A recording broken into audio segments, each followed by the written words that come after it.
शोष निदानाला सुरुवात केली होती आणि त्याचे आपलं अर्धा भाग झालाय. तर त्याच्यात काय काय पाहिलं थोडक्यात एकदा रिवाइज करूयात. सर्वात पहिल्यांदा आपण राजयक्ष्मा किंवा शोष निदान नावाचा अध्याय सुरू करत असताना शोष म्हणजे काय, शोष या शब्दाचा अर्थ म्हणून काय आहे, त्याची कथा जी आहे ती काय कशा स्वरूपाचं रूपक म्हणून दिलेली आहे, त्याच्यातून काय समजतं, त्या कथेतून चिकित्सेच्या बद्दल काय दिशा मिळते किंवा या व्याधीचा स्वभाव काय याच्या संदर्भातलं विवेचन आपण पाहिजे. त्याच्यानंतर यक्ष्मा रोग समूहानाम या अनुषंगाने काही विवेचन पाहिलं की यक्ष्मा किंवा शोष नावाचा जो व्याधी आहे त्याचं स्वरूप कसं आहे, म्हणजे हेतूंच्या समुच्चयाने होणारा असा व्याधी की ज्याच्यामध्ये लक्षणांमध्ये सुद्धा व्याधी समुच्चय असतो. आपण चरक निदानाची म्हणजे चरकाच्या निदान स्थानाची जी रचना आहे त्याच्या संदर्भातला या व्याधीच्या संदर्भात काय अपेक्षित आहे, कुठल्या स्वरूपाचं निदान देणं अपेक्षित आहे, कशा पद्धतीच्या संप्राप्तीची रचना असू शकते हे दाखवण्यासाठी शोष निदान हा अध्याय आहे, या संदर्भामध्ये विवेचन पाहिलं. त्याच्यानंतर आपण अर्थात शोणित निदान व्याख्यास्यामः इथपासून चरक निदान 6व्या मधल्या शोष निदानाचे जे सूत्र आहे त्याचा विचार केला. मग तिथे इह खलु चत्वारि शोषस्य आयतनानि भवन्ति या सूत्रासह त्याची आयतन आहे, आयतन म्हणजे स्थान, हेतू, समुच्चय जो काही आहे त्याचं आपण इथे विवेचन पाहिलं की राजयक्ष्म्यामध्ये हेतूंचा समुच्चय, पण तो सुद्धा कसा तर एक विशिष्ट स्वरूप असलेला म्हणजे साहस किंवा वेगसंधारण किंवा क्षय किंवा विषमाशन असे स्वतःचा विशिष्ट स्वरूप असलेला हेतूंचा समुच्चय राजयक्ष्म्याची संप्राप्ती कशी घडवतो याच्याबद्दल आपण पाहिलं. त्याच्यानंतर मग त्या हेतूचं विवेचन पाहिलं. त्याच्यामध्ये आपण मागच्या वेळेस 2 पाहिले होते, साहस आणि संधारण. म्हणजे साहस कशाला साहस म्हणतात किंवा कुठल्या कुठल्या गोष्टींना साहस ही संज्ञा प्राप्त होते आणि त्यांनी काय काय होतं. म्हणजे अगदी उदाहरणासाठी पाहायचं झालं तर मग काय धनुष्याचा अतिमहता धनुष्य आहे छती वगैरे, किंवा अतिमात्र बोलणं, जलपती वाक्य अतिमात्र इत्यादी, या सगळ्या अशा प्रकारच्या साहसांनी राजयक्ष्म्याची संप्राप्ती कशी घडत जाते, उरामध्ये क्षत कसा होतो, तिथे उपप्लवते वायू, मग तिथे शोणित कशा पद्धतीने तिथून बाहेर येतं, कास प्रसंगात शोणित निष्ठीवती वगैरे, या स्वरूपाची सगळी संप्राप्ती जी आहे ती पाहिली आणि त्याची लक्षणं त्याच अनुषंगाने. असंच आपण संधारणाच्या संदर्भामध्ये सुद्धा पाहिलं की संधारणामध्ये कशी संप्राप्ती घडते, संधारणाच्या संप्राप्तीने दोषांचा प्रकोप कसा होतो आणि राजयक्ष्मा किंवा शोष या व्याधीची उत्पत्ती आविर्भाव जो आहे तो कसा होतो, इथपर्यंत आपण मागच्या वेळेस पाहिलं. आता राहिलेले आहेत क्षय आणि विषमाशन. आपण आता क्षयापासून सुरुवात करू. क्षय शोषस्य आयतनम इति यदुक्तम तद अनुव्याख्यास्यामः. यदा पुरुषो अतिमात्रम शोक चिंता परिहृदयो भवति, ईर्ष्या उत्कंठा भय क्रोधादिभिर्वा समाविश्यते, कृशो वा सन् वृक्षान्तपान सेवति, दुर्बल प्रकृतिर अनाहारो अल्पाहारो वा भवति, तदा तस्य हृदयस्थायी रसः क्षयम् उपैति, स तस्य उपक्षयात् शोषं प्राप्नोति, अप्रतिकाराच्च अनुबध्यते यक्ष्मणा यथा उपदेक्षमाण रूपेण. आता ही आणि याच्या पुढे म्हणजे या सूत्राच्या पुढे सुद्धा जर पाहायला गेला तर आणखीन एक क्षयाची संप्राप्ती आहे, यदा वा पुरुषो अतिहर्षा अतिप्रसक्त भाव. त्याच्यातला हा जो पहिला भाग आहे तो आपण आधी बघूया की ज्याच्यामध्ये त्याला एक असं नाव दिलं जातं की प्रतिलोमक्षय आणि अनुलोमक्षय.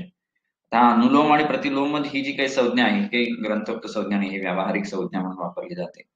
आणि याच्यामध्ये अनुलोम म्हणजे कुठलीही गती जी प्राकृत गती असते तिला अनुलोम म्हटलं जातं आणि तिच्या विरुद्ध ती प्रतिलोम.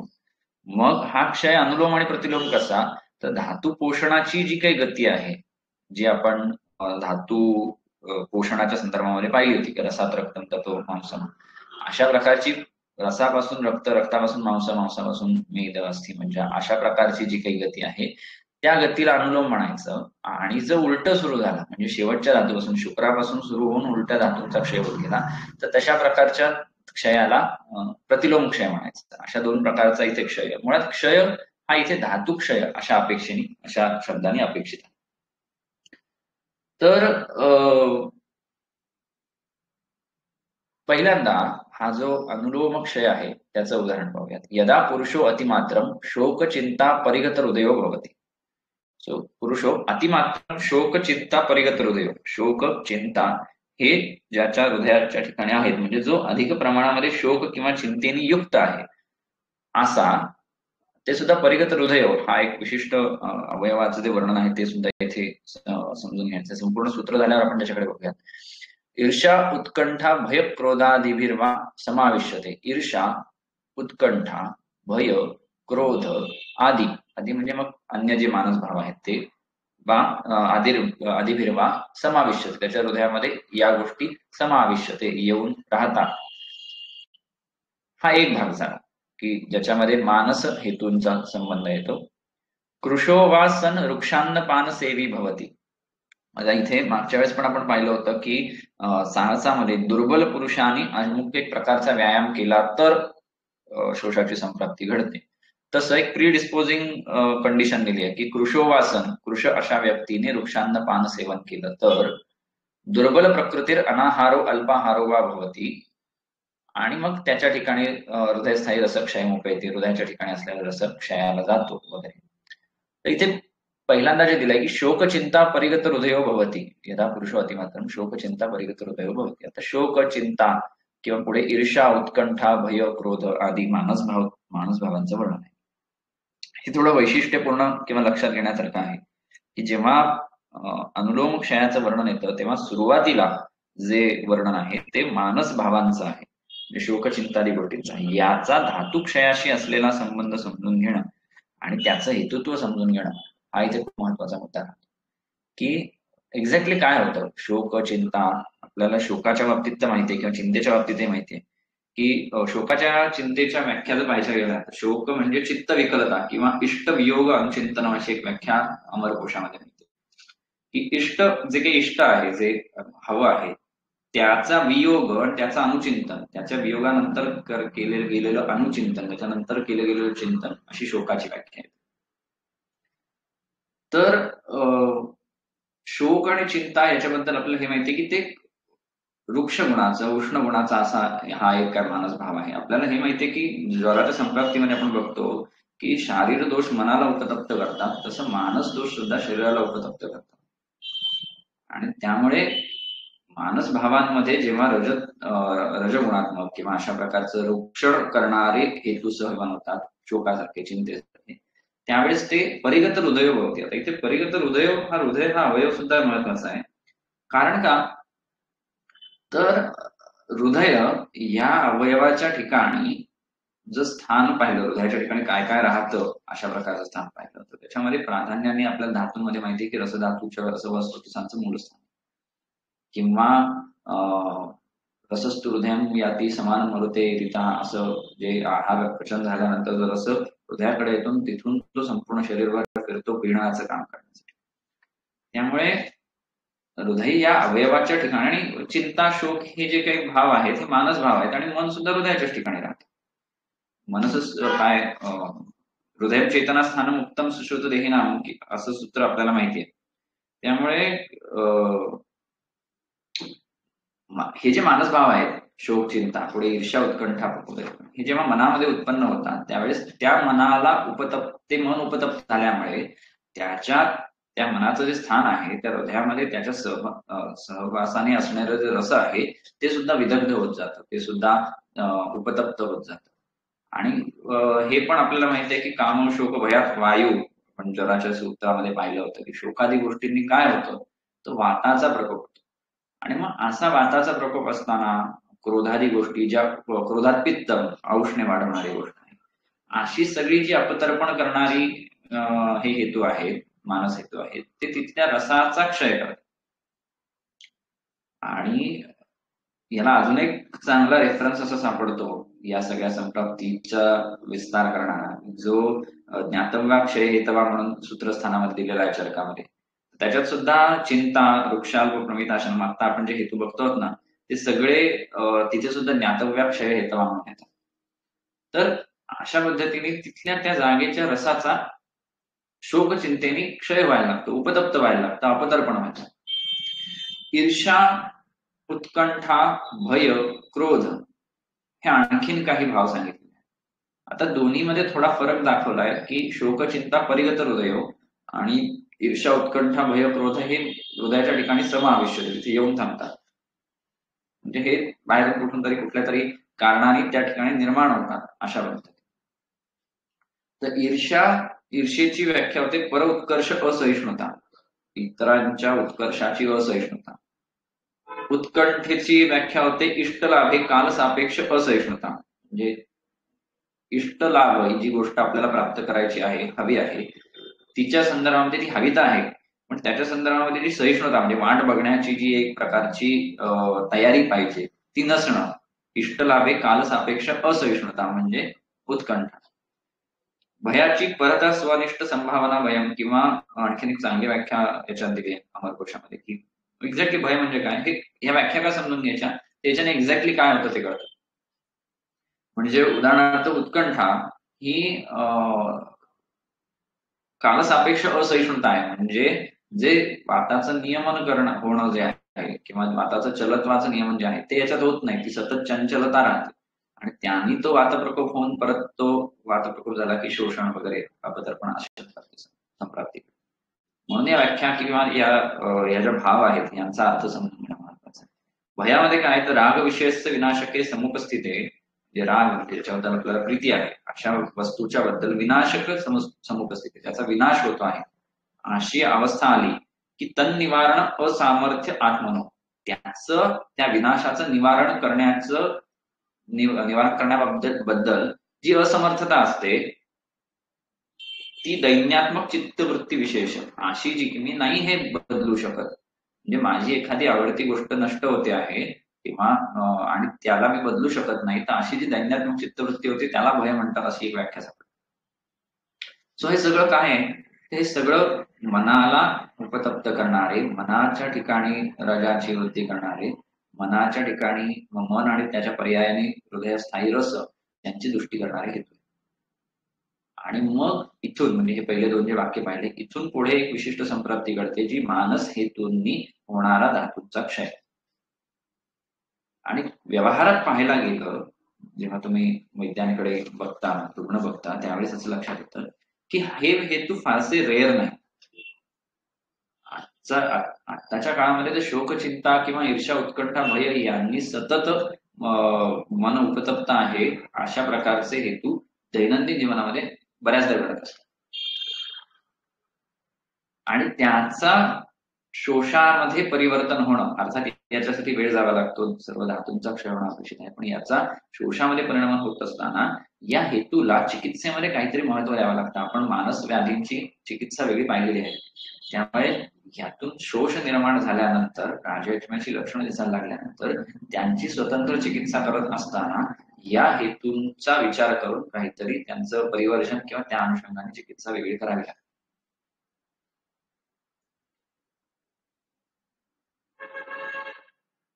सो हे झालं मानस भावातून शोषांची संप्राप्तीची घडते. पुढे कृशोवासन वृक्षान्न पानसेवी भवती.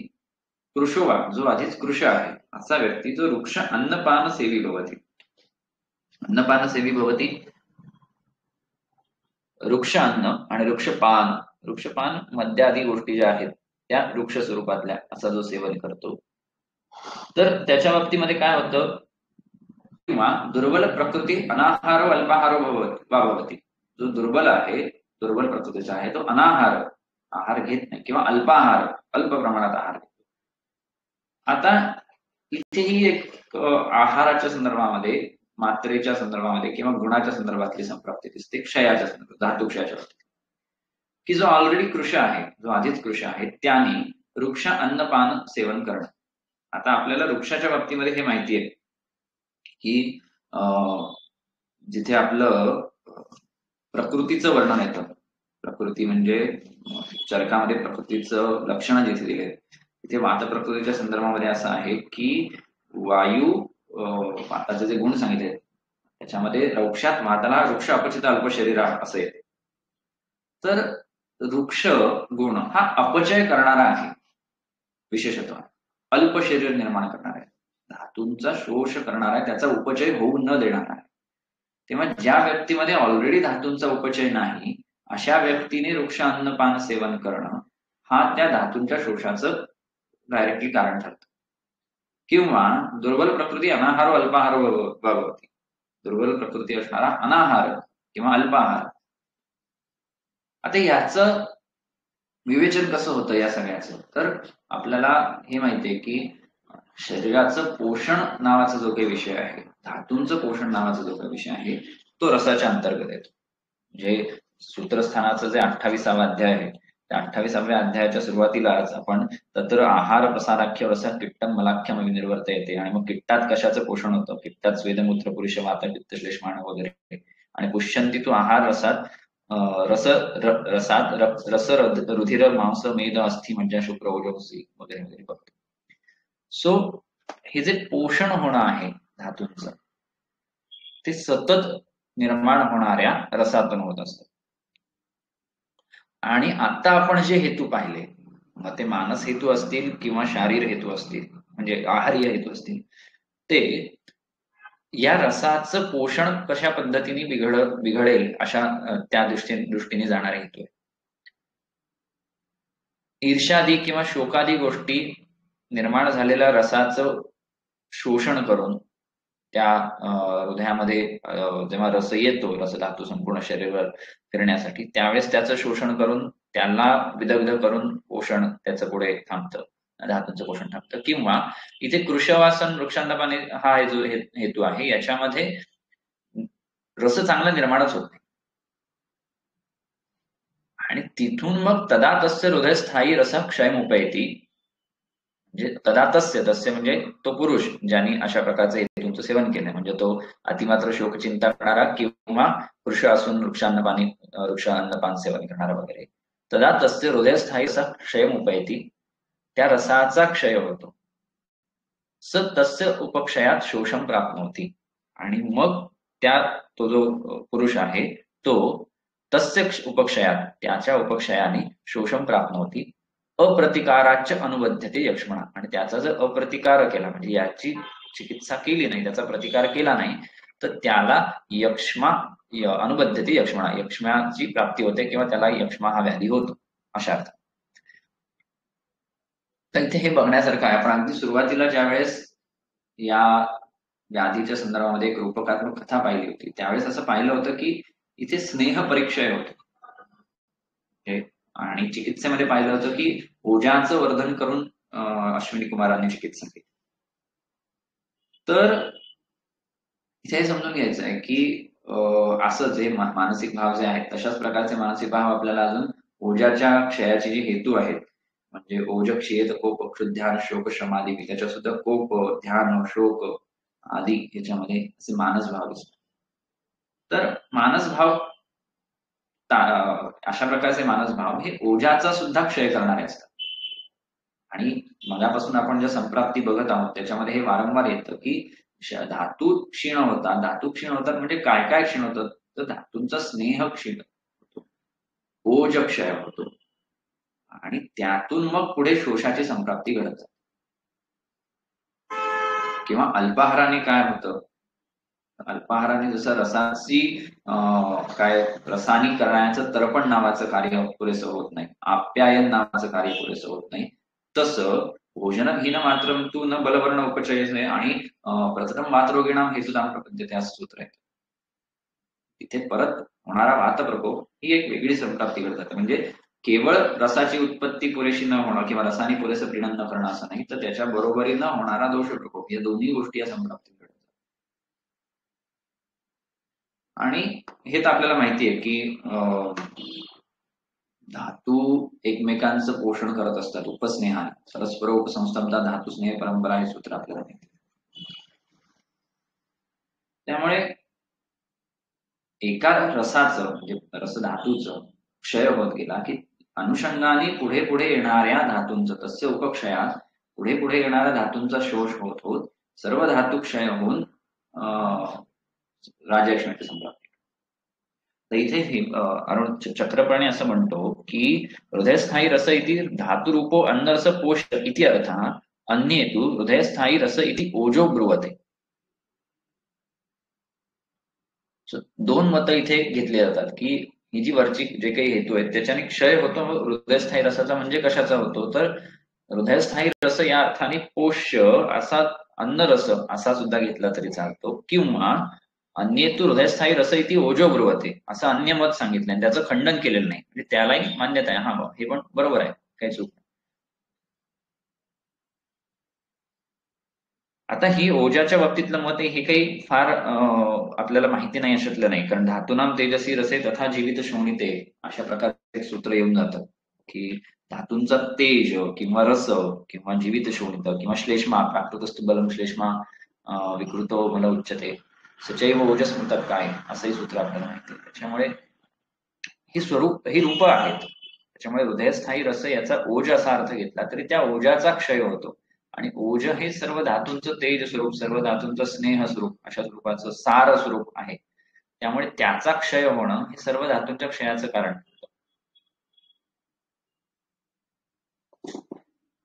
सो अशा पद्धतीने क्षयामध्ये मानस हेतू किंवा आहाराच्या संदर्भातला हेतू हे अनुलोम क्षय घडवतात. रसाच्या पासून सुरू झालेला आणि रक्ताच्या दिशेने जाणारा असा क्षय घडतो. हे मगाशीच्या सूत्रांचा आपण हे पाहिलं, उल्लेख केला. परस्पर संबंधा धातू स्नेह परंपरा 15व्या अध्यायातला आहे चिकित्सा साराच्या. तर तिथे संप्रती पोष्येण अपि रक्तेन रसस्य आप्यायनं क्रियते तथा मांसेन अपि रक्तस्य इत्यादी परस्परम धातु उत्पादकत्वम् आह. धातु स्नेह परंपरा परस्परोपसंस्तब्धा इति अन्योन्यम उपस्नेहेन संस्तब्धत्वात्. ही जी गोष्ट आहे ना की धातूंचा एकमेकांशी असलेला संबंध आणि धातूंनी एकमेकांचं करत असलेलं पोषण. आता इथे जर तुम्ही नीट टीका वाचाल तर मांसेन अपि रक्तस्य इत्यादी परस्परम धातूना उत्पादकत्व आहे. रसानी रक्ताचं, रक्तानी मांसाचं असं पोषण होऊन जातं, उपस्नेहन होऊन जातं, संतर्पण होऊन जातं. तसं मांसानी रक्ताचं, रक्तानी रसाचं असंही होत जातं. जेव्हा आपण या धातूंच्या क्षयाबद्दल बघतो ना त्यावेळेस हा धातूंचा एकमेकांशी असलेला संबंध हा समजणं खूप गरजेचं आहे. मुळात याच्यासाठी चिकित्सा स्थानामध्ये 15व्या अध्यायात जाऊन धातूंची उत्पत्ती जी आहे ती कशा प्रकारे होते हे समजणं गरजेचं. आणि मग त्यातून काय कळतं तर ह्या धातूंचं आपल्याला, आपण पहिल्यांदा जे धातू शिकलेला असतो ना ते तुकड्या तुकड्यांमध्ये शिकतो. हा रस धातू, हा रक्त धातू, हा मांस धातू, अशा प्रकारे त्यांचा एकमेकांशी असलेला संबंध हा समजला तर हे एकमेकांवर घडणारे परिणाम आणि अशा प्रकारे होणारे क्षय हे समजायला सोपे जातात. मग एका धातूच्या धात्वाग्नी मान्याने पुढच्या धातूंचा क्षय कसा होऊन जातो हे समजतं. तर अशा प्रकारे हे मगाचं अजून एक ते ज्ञातवाक्षय आहे. तर अशा प्रकारे मानसभाव किंवा आहाराच्या संदर्भातले वृक्षांना पानादी भाव त्याच्याने हृदयस्थायी रसाचा क्षय होतो. आणि त्या रसाच्या क्षयातून काय होतं तर यक्ष्माप निर्माण होतो. आता याच्यामध्ये अजून एक संप्राप्ती घडू शकते, ती आहे प्रतिलोम क्षयाची. प्रतिलोम क्षयाची कशी तर आपण आधी पाहिलं होतं रसापासून रक्त, रक्तापासून मांस असा एक क्रमाने क्षय होतो. तर उलटा क्षय म्हणजे शुक्रापासून सुरू होणारा क्षय. यदा पुरुषो अतिहर्षात अतिप्रसक्त भावः स्त्रीषु अतिप्रसंगम आरभते तस्य अतिमात्र प्रसंगात रेतः क्षयम् इति. क्षयम् अपि च उपगच्छति रेतसि यदि मनः स्त्रीभ्यो नैव अस्य निवर्तते तस्य च अतिप्रणित संकल्पस्य मैथुनम् आपाद्यमानस्य न शुक्रं प्रवर्तते अतिक्षीणो न शुक्रं प्रवर्तते अतिमात्र उपक्षीण रेतस्त्वात् तथा अस्य वायुः व्यायच्छमान शरीरस्यैव धमनी अनुप्रविश्य शोणितवाहिनीस्ताभ्यः शोणितं प्रच्चावयति तच्छुक्रक्षयात् अस्य पुनः शुक्रमार्गेण शोणितं प्रवर्तते वात अनुसृतलिप्तम्. आता एक एक याचा अर्थ बघूयात. यदा वा पुरुषो अतिहर्षात अतिप्रसक्त भावः स्त्रीषु अतिप्रसंगम आरभते. यदा वा पुरुष अतिहर्षात हर्ष म्हणजे जे शुक्राचं कर्म म्हणून सांगितलं हर्ष, उत्थान अशा अर्थाचा. अतिप्रसक्त भाव, प्रसक्त म्हणजे व्यवहार करण्याची इच्छा अशा अर्थाने. अतिप्रसक्त भावा, अतिहर्षात अतिप्रसक्त भावा स्त्रीषु अतिप्रसंगम आरभते, अतिप्रमाणामध्ये स्त्री सेवन करतो, व्यवहार करतो. तस्य अतिमात्र प्रसंगात रेता क्षयमेती, त्याचा अतिमात्र व्यवयामुळे अतिमात्र प्रसंगात रेतः क्षयमेती, रेताचा क्षय होतो. इथे पण रेत हा शब्द परत तो महत्वाचा आहे. जसं इथे श्लेष्मा हा शब्द प्रत्येक वेळेस येतो, कफ हा शब्द येत नाही, तसं रेत हा शब्द येतो. रेत हा म्हणजे असं म्हटलं जातं की रेत म्हणजे बाहेर पडणार जे शुक्र आहे त्याच्याबद्दलचा त्याच्यासाठी वापरला जाणारा शब्द आहे, ज्याचं उत्सर्जन होतं अशा प्रकारच्या शुक्राचा. सार्वधायिक शुक्रासाठी शुक्र हा शब्द वापरतो. रेत क्षयमेती, रेताचा क्षय होतो. क्षयमच्या अपि उपगच्छति रेतसी यदि मनः स्त्रीभ्यो नैवास्य निवर्तते. आता अशा प्रकारे रेताचा क्षय झाल्यानंतर सुद्धा क्षयमपि च उपगच्छति रेतसी यदि मनः स्त्रीभ्यो नैव अस्य निवर्तते, अस्य मनः स्त्रीभ्यो न एव निवर्तते, त्याचं स्त्रियांपासून म्हणजे व्यवयापासून मन न निवर्तते, त्याच्यापासून परावृत्त होत नाही, त्याला तरी सुद्धा व्यवयाची इच्छा होते, तो व्यवहाय करतो. इथे पण एक प्रिडिस्पोजिंग एक कंडिशन आहे की रेताचा क्षय झालेला आहे, शुक्र क्षय झालेला आहे अतिव्यवयामुळे, आणि त्याच्यानंतर सुद्धा मनावरती नियंत्रण नसल्यानं अजून व्यवहाय केल्यानं तस्य च अतिप्रणित संकल्पस्य याचा अर्थ असा आहे की अतिप्रणित संकल्प अतिमहता प्रयत्नेन कृत ध्वजोत्थानस्य, म्हणजे आता शुक्राचा क्षय झाला आहे, ध्वजोत्थान होत नाहीये, पण अतिप्रणित संकल्प अतिमहता प्रयत्नांनी ध्वजोत्थान करून व्यवहाय केलं अशा प्रकारचं. मैथुनम आपाद्यमानस्य, मैथुन करणाऱ्याचं न शुक्रम प्रवर्तते, शुक्राचं प्रवर्तन होत नाही. अर्थातच म्हणजे इथे शुक्राचा क्षय ऑलरेडी झालेला आहे, अशानंतर सुद्धा मैथुन करत असताना न शुक्रम प्रवर्तते का, अतिमात्र उपक्षीण रेतस्त्वा, रेत अतिमात्र उपक्षीण, नुसतं उपक्षीण नाही तर अतिमात्र उपक्षीण अशा स्थितीला आहे. तथा अस्य वायु व्यायच्छमान शरीरस्य एव, व्यायच्छमानाचा टिकेत जो अर्थ दिलाय तो व्यवायम आचरतः, व्यवहाय करणाऱ्या अशा त्याच्या शरीरस्य एव, शरीरामध्ये धमनीम अनुप्रविष्ट, धमनीमध्ये प्रवेश करत, कुठल्या तर शोणितवाही धमनीमध्ये प्रवेश करून ताभ्याः शोणितम प्रच्चावयती, त्यातून त्या धमनीतून शोणितम प्रच्चावयती, शोणिताला च्यवन बाहेर काढणं, तर फोर्सफुली बाहेर काढणं अशा अर्थाने शोणितम प्रच्चावयती. तत् शुक्र क्षयात अस्य पुनः शुक्र मार्गेण शोणितम प्रवर्तते वात अनुसृतलिंगम.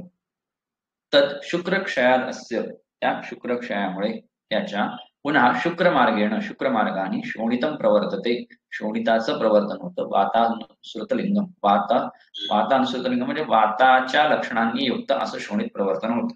म्हणजे वातदुष्ट अशा रक्ताचं जे काय लक्षण आहे त्या लक्षणांनी युक्त असं शोणित प्रवर्तन होतं.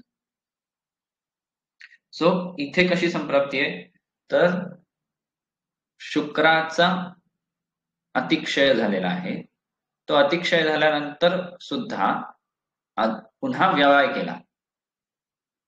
आता हा मुद्दा कसा आहे की एक लक्षात घ्या, जेव्हा जेव्हा शरीरातील धातूंचा क्षय होत जातो त्यावेळेस दोन गोष्टी घडतात. धातूंच्या त्या आशयामध्ये जेव्हा क्षय होतो त्यावेळेस दोन गोष्टी घडतात. एक, तिथे वात भरतो त्या ज्या आशयामध्ये धातू असेल तिथे, किंवा तिथून तो बाहेर पडायला लागला की त्या शरीरामध्ये अशा अर्थाने. आणि त्याच्यानंतर तिथे जर वाताच्या बरोबरीनंतर येणारे घटक असेल तर तो रक्त आहे. याचं एक दुसरं चांगलं उदाहरण असं आहे की विरेचनाच्या संदर्भामध्ये जेव्हा आपण त्याचं अतियोगाचं लक्षण बघतो, पित्त कफ वातानाम आगतानाम यथाक्रमम परमस्रवती यद रक्तम मेदो महसुदकोपम, तर जेव्हा शरीरातून बाहेर पडणारे घटक हे अतिमात्रेमध्ये बाहेर पडायला लागतात तेव्हा नंतर त्यांना फॉलो करणारा जर कुठला घटक असेल तर तो शरीरातला जीवशोणित नावाचा असतो. त्यामुळे आपण रक्तपित्ताच्या संप्राप्तीमध्ये सुद्धा हे बघतो की जेव्हा बाहेर पडणारं जे काही स्राव आहे तो जोपर्यंत सदोष दोष म्हणजे काय जीवशोणित नाहीये, दोष बाहेर पडतात तोपर्यंत त्याचं त्याला उपेक्षा करावी. पण जेव्हा असं होतं की ते जीवशोणित बाहेर पडायला लागेल तेव्हा स्तंभनादी चिकित्सा करा. त्यामुळे शरीरातून बाहेर पडणाऱ्या गोष्टींमध्ये हे जर धातू बाहेर पडत असतील तर हे प्रकर्षाने पाहायला. सो इथे काय झालंय, आता इथे लक्षात घ्या की शुक्राचा क्षय झालाय. आता शुक्राचा क्षय होणं याला सुद्धा काही एक महत्व आहे. इथे पुढे सूत्र येईल की आहारस्य परमधाम असं शुक्राचं वर्णन. धातूंच्या उत्पत्तीमध्ये जिथे जे स्निग्ध धातू आहेत, स्निग्धतम धातू आहेत त्याच्यामध्ये शुक्र आहेत. किंवा धातूंचं पोषण होत असताना सर्वात सारवान असा तयार होणारा ऊर्जाच्या जस्ट आधीचा असा धातू हा शुक्र आहे. म्हणजे त्याच्यानंतरच धातूंमधलं सार भाग असं काय तर ओजच आहे. सर्व धातूंचं सार भाग अशा प्रकारचं शुक्र आहे. बरं, त्यामुळे जेव्हा शुक्राचं क्षय होतो त्यावेळेस इतक्या सारवान असलेल्या स्निग्ध असलेल्या धातूचा क्षय होतो. त्याने होणारा स्नेहक्षय हे परत परत मी त्या कथेकडे नेतोय. देहाच्या स्नेहाचा क्षय होणं असं जे काही आपण कथेमध्ये पाहिलं होतं. अजून काय होणार आहे तर या क्षयामुळे अतिप्रमाणामध्ये झालेल्या क्षयाने वायू त्या शरीरामध्ये प्रवेश करतोय. शरीरामध्ये अनुषंगाने त्या धमनीमध्ये शोणितमध्ये धमनी. आणि मग असा वायू ऑलरेडी शुक्राचा क्षय असताना त्या धमनीमध्ये प्रवेश करून शुक्राच्या मार्गातून शोणिताला फोर्सफुली बाहेर काढतो. मग अशी मी जे म्हटलं की हे शोणित बाहेर येतं अशा जेव्हा जेव्हा एखाद्या धातूचा क्षय होतो ते शरीराच्या बाहेर अधिक प्रमाणामध्ये पडतं. हे शोधनादी कर्मांमध्ये बघायला मिळतं आपल्याला. तेव्हा त्या शोणिताला बाहेर कोण काढतं तर हेच वायुव्यायच्छमान शरीर असतं. तर हा इथे व्यवहार करणाऱ्याच्या शरीरामध्ये तो वायू शोणिताला बलपूर्वक बाहेर काढतो. आणि म्हणून मग शुक्र मार्गेण शोणितम प्रवर्तते वातास्त्रोतरी. म्हणून मग शुक्र मार्गाने वाताच्या लक्षणांनी वातदुष्ट असं शोणित बाहेर पडतं. वातदुष्ट का पडतं कारण त्याला बाहेर काढणारा वायू. सो हा झाला प्रतिगम क्षयाची संप्राप्ती. कसं घडतं आता आपल्याला परत तो मगाचा मुद्दा येतो की धातुस्नेह परंपरेच्या बाबतीमध्ये याच्या आधीचं जे सूत्र पाहिलं होतं आपण की मांसेन रक्तस्य परस्परम धातू उत्पादकत्व मान. हे परत एकदा रिवाइज करायचं की एकदा लक्षात घ्यायचं की शुक्राचा क्षय झाला आहे म्हटल्यानंतर आता शुक्राचा क्षय झाला म्हटल्यानंतर शुक्र हे काही साधा सुद्धा धातू नाहीये. त्याच्या निर्मितीलाही बराच काळ लागतो. 1 महिन्यातून निर्मिती होते, महिनाभर लागतो साधारण. त्याचं कार्य सुद्धा गर्भोत्पादनासारखं अशा प्रकारचं कार्य आहे. किंवा संपूर्ण शरीरात शुक्राच्या बाबतीमध्ये हे लक्षात घ्यायचं इथे की हे शुक्र म्हणजे स्थानिक शुक्र जे रेत म्हणून आहे त्याचा जसा क्षय होतो तसं त्याचा क्षय झाल्यानंतर सार्वदेहिक शुक्र म्हणून जो काही विषय आहे त्या सार्वदेहिक शुक्राचा सुद्धा क्षय होणारच आहे. म्हणजे जे आपल्याला शुक्रधारा कला म्हणून आपण जे शिकतो की सर्व प्राणीनाम सर्व शरीर व्यापिनी किंवा जे शुक्राच्या प्रवर्तनाचे हेतू पाहिलेत आपण त्या हेतूंमध्ये येतं स्पर्शात मननात वगैरे वगैरे. श्रोतवी संजते देहात असं 15व्या अध्यायामध्ये चिकित्सा सांगायचं येतं. संपूर्ण शरीरातून ते शुक्र विलयित होऊन येतं. त्यामुळे हे लक्षात घ्यायचं की इथे जसा रेताचा स्थानिक शुक्राचा क्षय झाला तसं सार्वदेहिक शुक्राचा क्षय होतो. आणि त्यामुळे सार्वदेहिक शुक्राचा जेव्हा क्षय होतो आहे त्यावेळेस ही जी काही संप्राप्ती घडते आहे ही संपूर्ण शरीरामध्ये क्षयाच्या दिशेने जायला लागते. आणि पर्यायाने त्या धातुस्नेह परंपरेच्या न्यायाने पुढच्या आधीच्या सर्व धातूंचा क्षय करतात. म्हणजे अनुलोम क्षयामध्ये आपल्याला कळत होतं की रसातून रक्तातून मांसाचा क्षय केला. शुक्रातून मग इथे शोणिताचा स्राव झाला, मग शुक्राचा स्नेह कमी झाला, मग मज्जेचा झाला, मिदाचा झाला, असा पुढे पुढे सर्व धातूंचा क्षय होत. सो फायनली म्हणून या सगळ्या काय हेतूच्या समुच्चयाला क्षय असं म्हटलंय. अनुलोम मार्गाने किंवा प्रतिलोम मार्गाने होणारा धातूचा क्षय हा राजलक्ष्मीचा हेतू कसा आहे असं इथे बघतो. आणि मग अथ अस्य शुक्रक्षयात शोणित प्रवर्तनाच्च संधया शिथिली भवन्ति.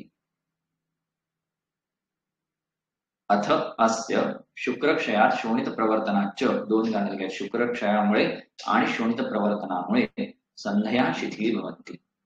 आता वरती जे आपण अनुलोम क्षयाचं लक्षण पाहिलं होतं त्यांनी सुद्धा तिथे म्हटलं होतं की प्रतिकाराच्या मुद्दते यक्ष्मणा यथा उपरेक्षमाण रूपेण. यथा उपरेक्षमाण रूपेण म्हणजे जी मी रूप सांगितली आहेत त्याप्रमाणे. तर ती जी रूप सांगितली ती ही आहे. म्हणजे अनुलोम क्षयामध्ये सुद्धा आणि प्रतिलोम क्षयामध्ये सुद्धा लक्षणं काय निर्माण होणार आहेत तर ही क्षयाची जी लक्षणं आहेत ती. तर काय होतं पहिल्यांदा तर संध्या शिथिली भवन्ति. एक लक्षात घ्या की संधींच्या ठिकाणी शैथिल्य निर्माण होणं तर याचे दोन कारण समजता येऊ शकतात की शुक्राचा क्षय झालाय पर्यायाने मज्जेचा क्षय झालाय. मज्जेचा क्षय झाला की मज्जा वस्तुतः स्थानच संधी आहे. इथे जो क्षय झालाय तो स्नेहाचा क्षय झालाय आणि स्नेह हा त्या दारढ्याचं कारण असतो. संधींच्या ठिकाणी त्यांना धरून ठेवण्याचं कारण असतो.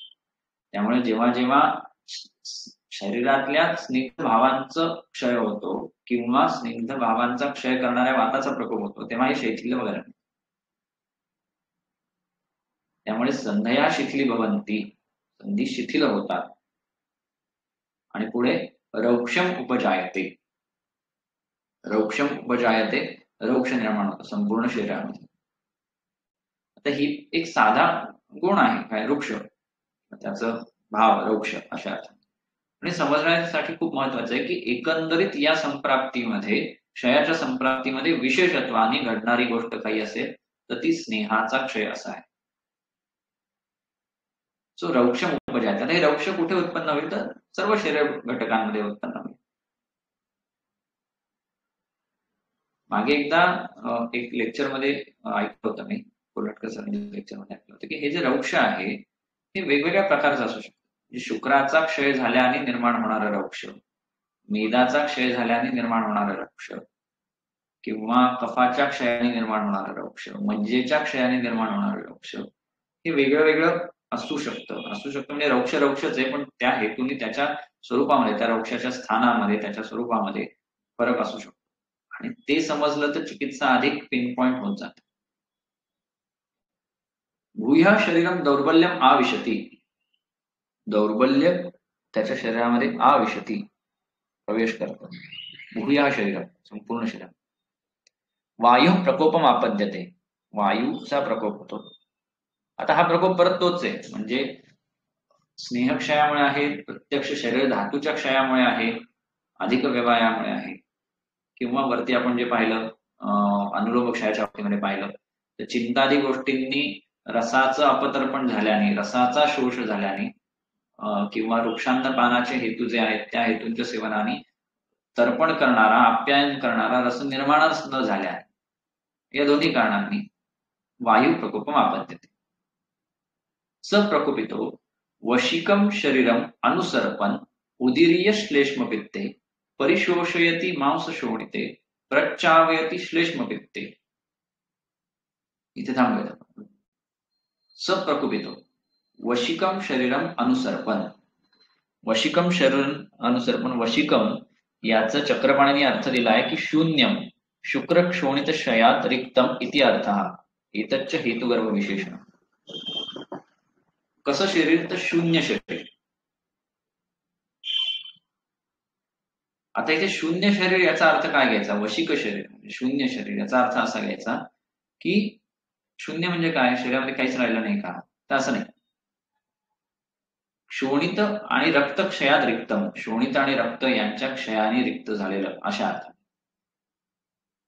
या दोघांच्या क्षयाला इतकं महत्व का दिलं की ज्यांच्या क्षयामुळे वशिक म्हणजे शून्य शरीर असं म्हटलं जावं.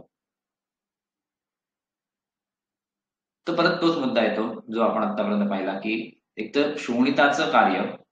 तर इथे मगाशी जे पाहिलं आपण सूत्रामध्ये की शोणितम प्रच्चावयते, शुक्र मार्गाने काय बाहेर पडणार ते शोणित बाहेर पडणार आहे. आता हे आपण शुक्रक्षयामध्ये पण पाहिलं होतं. शुक्रम चिरात प्रसिद्धेत शुक्रम शोणितमेव वा. म्हणजे मागच्या सूत्रातली जी पहिला भाग आहे तो शुक्रक्षयाचा आहे. त्या शुक्रक्षयानंतर सुद्धा व्यवहार करत राहिलं तर काय होईल, तर राजयक्ष्मा होईल. म्हणजे तिथे शोणित प्रवर्तन आहे तरी सुद्धा व्यवहार चालू. मग अशा शरीरामधून शुक्र आणि रक्त अशा दोन्ही शारीर धातूंचा क्षय झालेला आहे, म्हणून वशिक शरीर असा अर्थ. असं रिकामं झालेलं शरीराचं वर्णन अजून एका ठिकाणी येतं, ते वातव्याधींच्या काय संप्राप्तीमध्ये येतं, चरकामध्ये. देह स्रोतांश रिक्तानी पुरयत्वानी लोभले. आणि ते सुद्धा रिक्तानी म्हणजे स्नेह गुणशून्य, स्नेहादी गुणशून्य असं काहीतरी चक्रपाणीचं मत. सो शरीर रिक्त होतं तेव्हा ते अशा पद्धतीने, आणि मग जेव्हा ते रिक्त होतं त्यावेळेस काय होणार, सप्रकुपितो. सप्रकुपितो इति वायू प्रकुपितो. तो प्रकुपित आहे आणि शरीर रिक्त आहे म्हटल्यानंतर काय झालं, त्याला फिरायला, त्याला जायला भरपूर जागा झाली. स्रोत ओढी दिसतात तिथे काही धातूंच्या ठिकाणी क्षय झालेला आहे, म्हणून मग तो शरीरम अनुसरपण शरीरामध्ये पसरतो. उदिरियम श्लेष्मपित्ते, श्लेष्मपित्ताचं उदिरण करतो. आता इथे वरच्या सगळ्या हेतूमध्ये कुठेही श्लेष्मपित्ता प्रकोपाचे असे सरळ सरळ हेतू कुठलेच नाही, पण तरी यक्ष्मा कायम त्रिदोषच असतो. आपण आधीच्या पण सूत्रांमध्ये पाहिलं होतं, साहसाच्या सूत्रामध्ये पण पाहिलं होतं की काय होतं, तर तो वायू प्रकोपित होतो आणि तत्र अवस्थित श्लेष्माणम उरस्थम उपसंग्रह्य पित्तमच्या दूषेन असं साहस राजयक्ष्मामध्ये पाहिलं होतं. इथे सुद्धा काय झालं, तो प्रकुपित असा वायू श्लेष्मपित्तम उदीर्य श्लेष्मपित्ते, श्लेष्मपित्ताला उदिरण करून त्यांच्या स्थानामध्ये असलेल्या त्या श्लेष्मपित्ताला तिथून बाहेर काढून परिशोषयती मांस शोणिते, मांस आणि शोणिताचं शोषण करतो. आता हे परत महत्वाचं आहे की मांस आणि शोणित या दोन धातूंचं शोष करतो. आता हेच दोन धातू का, किंवा हे दोन धातू कशा पद्धतीने बघा, या मांस शोणित या शब्दाचा विचार कसा करायचा, तर हे आपल्याला अनेक ठिकाणी जेव्हा साध्यात्वाची लक्षणं येतात तेव्हा दिसतं की बलमांस परीक्षण किंवा रक्तक्षय शोणितक्षय हे असाध्यत्वाची लक्षणं म्हणून सांगितली जातात. आपण अगदी सुरुवातीच्याच व्याख्यानामध्ये पाहिलं होतं की हा सगळा जो काही व्याधीची संप्राप्ती आहे ही बलाशी संबंधित आहे, शोषाशी संबंधित म्हणजे पर्यायाने बलाशी संबंधित आहे. जेव्हा याच्या साध्यात्वाचा विचार येईल तेव्हा आपण हे सूत्र अशा संदर्भाचा विचार येतो. तर मांस हे बल टिकवणारा, उपचय टिकवणारा असा धातू आहे आणि शोणित मांसाचं पोषण करणारा आहे, जीवन कार्य करणार आहे. त्यामुळे मांस शोणिताचा परिशोष होणं म्हणजे शरीराच्या बलाचा विशेष क्षय होणं. आलं लक्षात? सो परिशोषयती मांस शोणिते प्रचावयती श्लेष्मपित्ते, श्लेष्मपित्ताचं प्रचावन करतो. आता इथे दोन वेगळ्या गोष्टी आहेत, उदीर्य श्लेष्मपित्ते आणि प्रचावयती श्लेष्मपित्ते. मगाशी पण प्रचावन पाहिलं होतं. बलानी एखाद्या गोष्टीला फोर्सफुली आपल्या एखाद्या स्थानावर दुसऱ्या स्थानामध्ये नेऊन टाकणं, उदिरण करणं, खेचून काढणं अशा स्वरूपाचं. आणि हे सगळे अशा प्रकारे तो त्रिदोष प्रकोप होतो. आणि मग पुढे संरुजती पार्श्वे, पार्श्वाच्या ठिकाणी संरुजती, रुजा कशी संरुजती विशेष रुजा अशी. अवमृदनाती अंशो, अंशाच्या ठिकाणी मर्दनवत पीडा होते. कंठम उद्ध्वंसती, कंठाच्या ठिकाणी हे आपलं मागे पण पाहून झालंय, कंठम उद्ध्वंसती.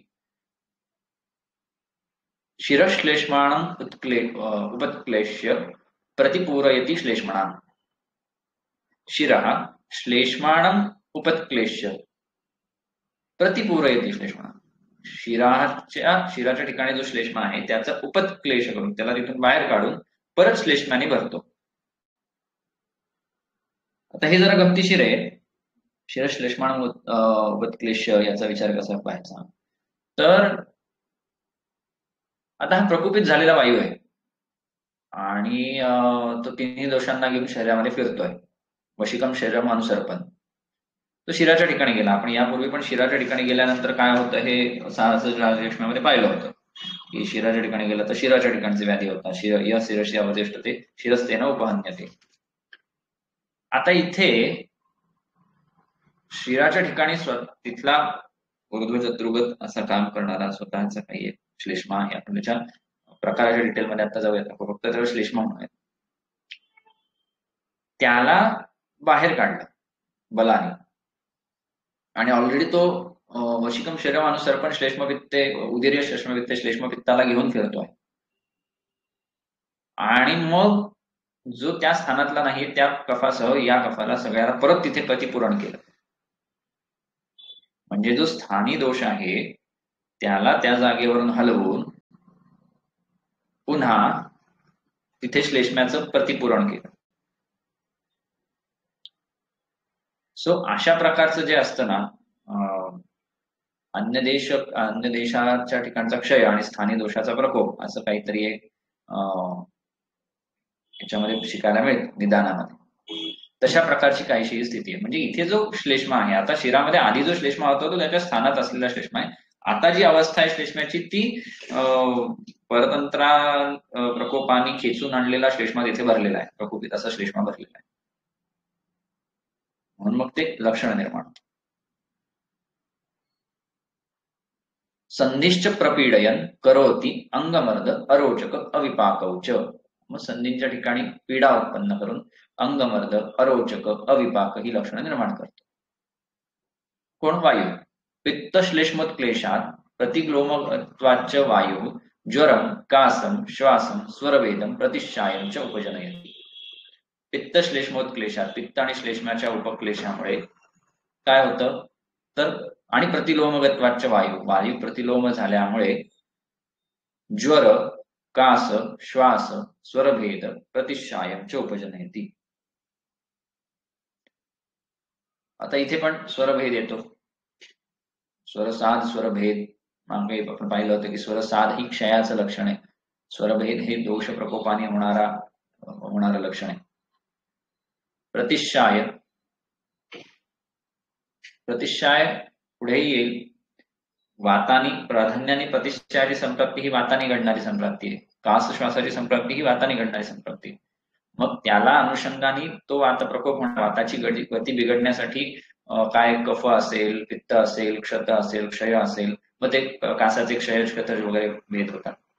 तसंच श्वासाच्या बाबतीत सुद्धा, तसंच प्रतिष्ठाच्या बाबतीमध्ये सुद्धा प्राधान्याने वाताने संप्राप्ती घडते. असं आपण जेव्हा याच्यात बघतो काय चिकित्सा स्थानातली प्रतिष्ठाची संप्राप्ती होतं, मारुत आघात असं लक्षण येतं विषमाशनाच्या बाबतीत, त्यावेळेस बघूयात.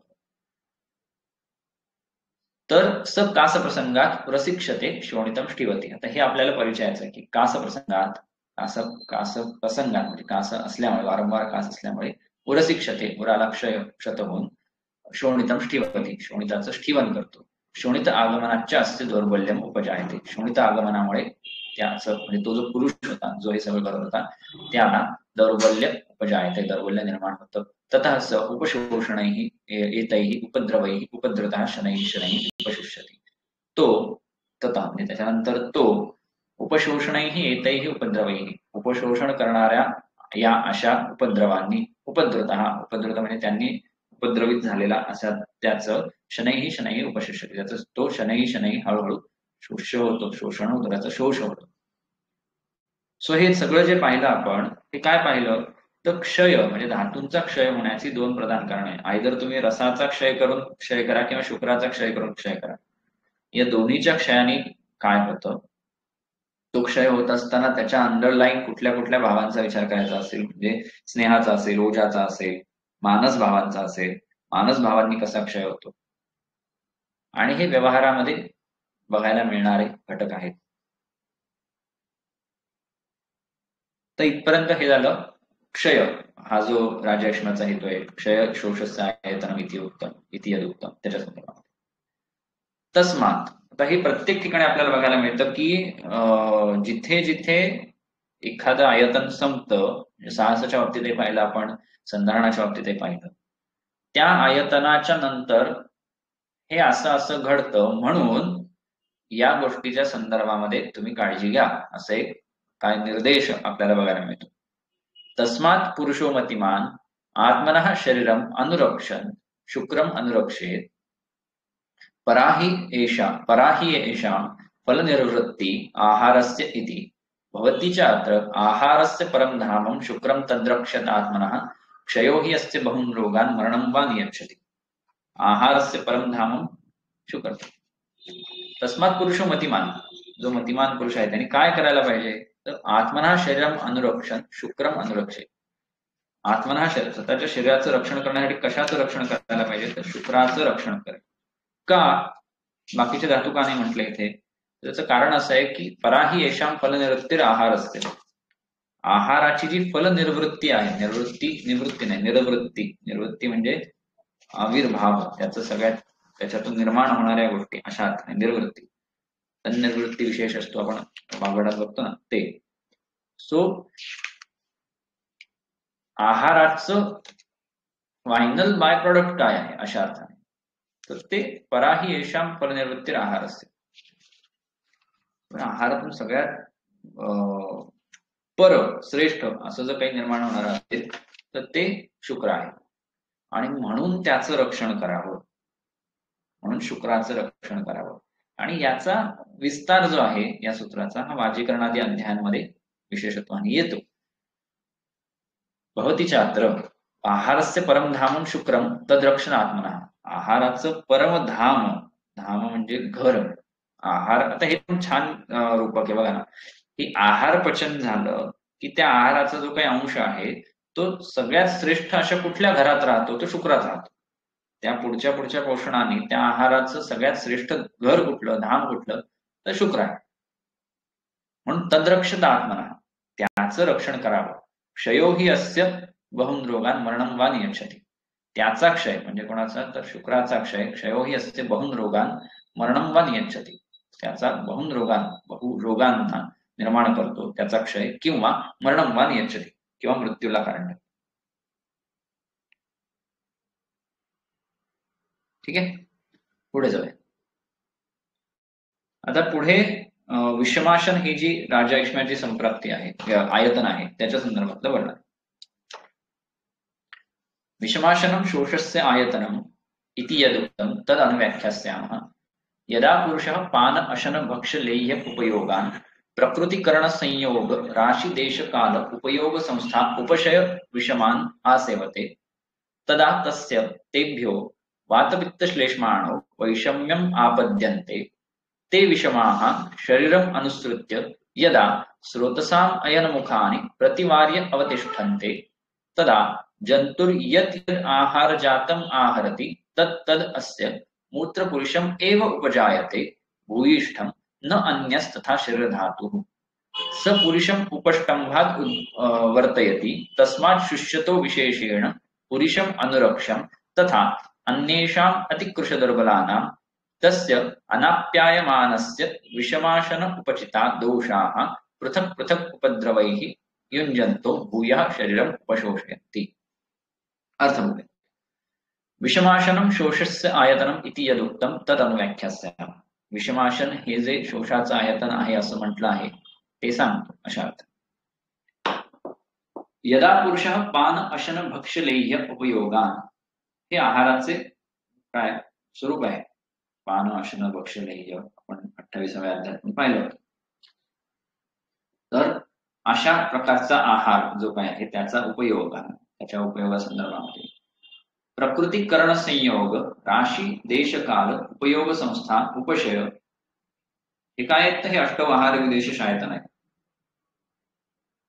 तर यांच्या बाबतीत काय करतो, तर विषमान आसेवते, छोटासा येतो वाटतं काय, ती 2 ओळीतला येतो वाटतो. यदा पुरुष पान अशन भक्ष लेह्य उपयोगान अष्टवहार विशेष यांच्या संदर्भामध्ये विषमान आसेवते, म्हणजे पानाच्या संदर्भामध्ये, अशनाच्या संदर्भामध्ये, भक्ष्याच्या संबंधामध्ये, लेह्याच्या संदर्भामध्ये प्रकृतिकरणादी ज्या काही गोष्टी आहेत त्याच्या बाबतीमध्ये वैषम्य असून त्यात अशा प्रकारे त्या वैषम्यासह सेवन.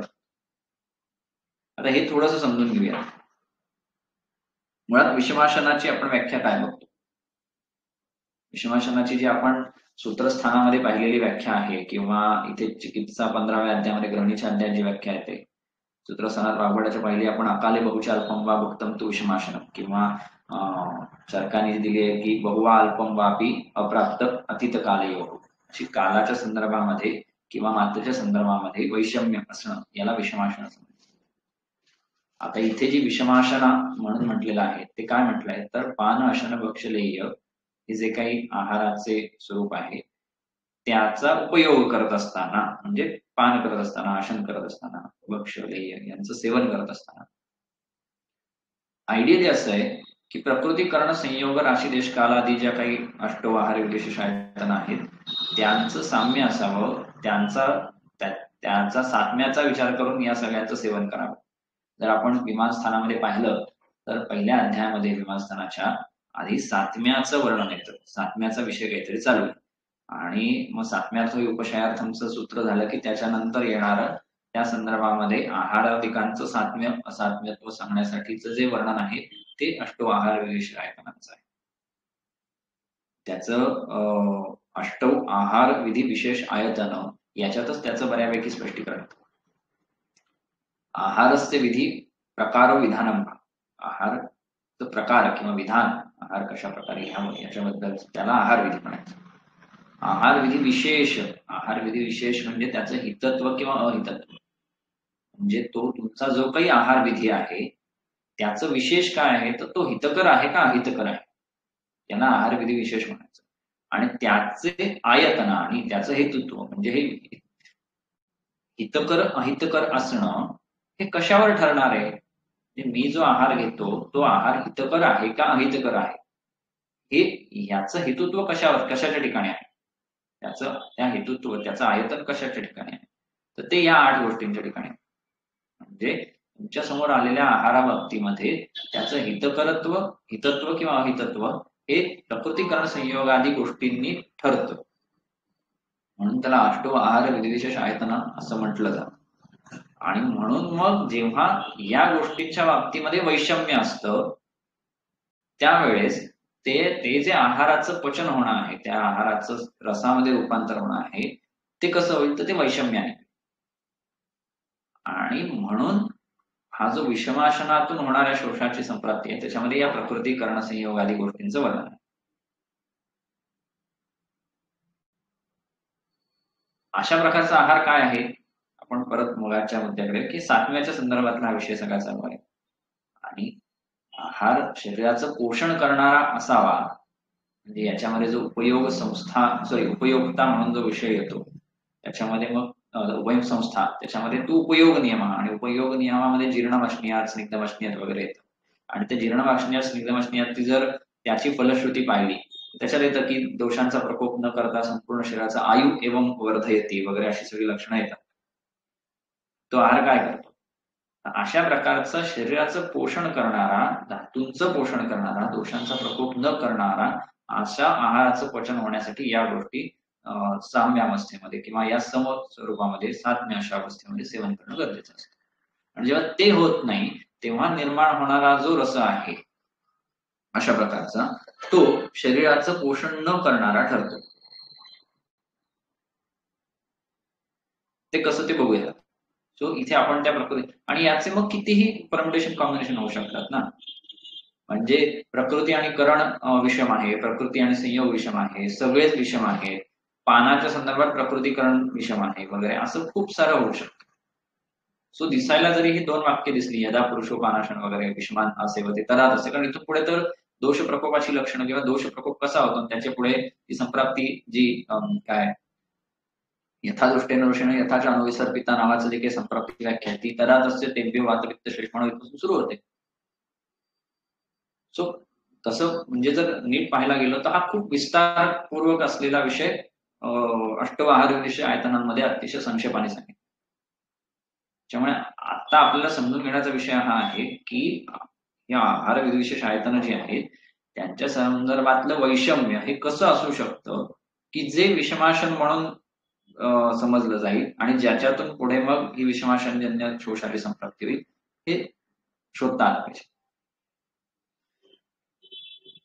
तर तदा तस्य तेभ्यो वातपित्त श्लेष्माणो वैषम्यम आपद्यन्ते. तदा त्यानंतर हे असं विषमान आसेवते झाल्यानंतर तस्य म्हणजे तो पुरुष त्याच तेभ्यो वातपित्त श्लेष्माणो वैषम्यम आपद्यते. वातपित्त श्लेष्मा हे वैषम्यम आपद्यते विषम होतात. आता इथे पहिल्यांदा आपण हे असं बघतोय की हेतूंचं सेवन झाल्यानंतर आधी आपण साहसामध्ये, संधारणामध्ये, क्षयामध्ये असं पाहिलं होतं की वाताचा प्रकोप होतो आणि तो वात मग काय मागच्या याच्यात जसं पाहिलं की अनुसर्पण श्लेष्मपित्तान उदीर्य श्लेष्मपित्त असं पाहिलं होतं. तर इथे तसं नाही, इथे वातपित्त श्लेष्माणो वैषम्यम आपद्यते असं आहे. हे आपण यापूर्वी पण सूत्रांमध्ये पाहिलेलं आहे. जिथे त्रिविध कुक्षयामध्ये अतिमात्र आहाराचं लक्षण पाहिलं. अतिमात्र आहारामध्ये म्हणजे अमात्र आहारामध्ये क्षीणमात्रा म्हणजे अल्पमात्रा आणि अतिमात्रा असे दोन्ही बघतो. आणि अतिमात्रा आहाराची जी लक्षणं आहेत त्याच्यामध्ये येतं की अतिमात्रम तू पुन्हा सर्व दोष प्रकोपण विच्छिन्ती कुशला. आणि नंतर मग त्याच्या खालच्या सूत्रात असं आहे की नतु खलु केवळ अतिमात्रम, फक्त अतिमात्र नाही तर मग ते काय गुरु, शीत, उष्ण, काय अरुद्या अशा सगळ्या आहाराने सुद्धा अतिमात्रासारखेच लक्षणं दिसतात. म्हणजे तीच सर्व दोष प्रकोपणाची लक्षणं दिसतात. त्याच्यामुळे अशा प्रकारच्या विषम सेवनाने काय होतं तर वातपित्त श्लेष्माचा वैषम्य निर्माण होतं.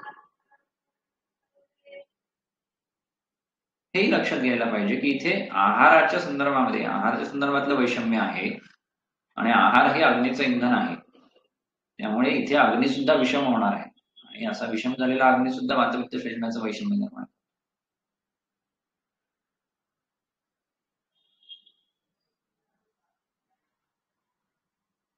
ते विषमाः शरीरम अनुसृत्य यदा स्रोतसाम अयनमुखानि प्रतिवार्य अवतिष्ठन्ते तदा जंतुर यद्यद आहार जातम आहरति तत्तद अस्य मूत्र पुरुषम एव उपजायते भूयिष्ठम न अन्यस्तथा शरीरधातू.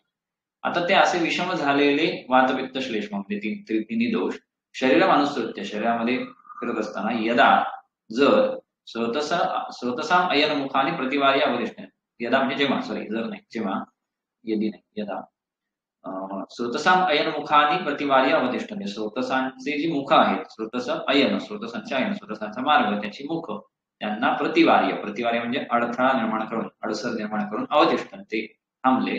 तदा जंतुर यद्यद आहारं जातम आहरती. जंतू म्हणजे तो पुरुष जो आहारण करतो, त्याचा आहार घेतो. तत्तद अस्य मूत्रपुरुषम एव उपजायते भूयिष्ठम. तेव्हा त्या आहाराचं मूत्रपुरुषम एव उपजायते, मूत्रपुरुषच केवळ निर्माण होतं. भूयिष्ठम प्राधान्याने, सगळं नाही प्राधान्याने, न अन्यस्तथा शरीरधातू, दुसरा कुठलाही शरीरधातू निर्माण होतो. आता हे का तर चिकित्सा स्थानामध्ये एक सूत्र आहे, स्रोतसाम रुधिरादीनां वैषम्यात विषमं गता रुध्वा रोगाय कल्पन्ते पुष्यन्ति न च धातवः. हा स्रोतसांचा अवरोध जो आहे अशा प्रकारचा, तो काय करतो तर तो एक दोन गोष्टी करता येते. एक तर त्या जो रस निर्माण झालेला आहे त्या रसाने धातूंचं पोषण होऊ देत नाही. इथे आपण आहारादी गोष्टी विषम आहेत असं पाहिलंय. त्या आहारादी गोष्टी विषम असल्यानं अग्नी विषम आहे, त्याच्याने सारकट्ट विभाजन नीट होत नाही. पुढे आपण आधी एक सूत्र पाहिलं होतं की धात्वाग्नींचं सुद्धा मान्य होतं. अशा प्रकारचा त्या स्रोतसांमध्ये, धातूंच्या स्रोतसांमध्ये असे दोष जाऊन बसल्याने त्या धात्वाग्नींचं सुद्धा मान्य होतं. धात्वाग्नी मान्यामध्ये जे स्रोतसाम संनिरोधाच्या संशयाची टीका आपण अगदी सुरुवातीला पाहिली होती ना, त्याच्यामध्ये असं दिलंय की धातुष्मय अपचयो अपि धातुक्षयात दोष प्रभावाच नाही. धातुक्षयामुळे एक धात्वाग्नी मान्य होतं आणि दोष प्रभावात हे जे दोष प्रकोप होतो याच्याने सुद्धा धात्वाग्नी मान्य. त्यामुळे असं स्रोतसांचं मुख अडवून त्या मुख दोषांनी अडवलेलं असल्यानं या आहारातून धातूंचं काही पोषणच होत नाही. आणि म्हणून मग काय निर्माण होतं तर मूत्रपुरुषमेव उपजायते, किट्टाचीच उत्पत्ती अधिक प्रमाणामध्ये. भूयिष्ठम न अन्यथा शरीरधातू.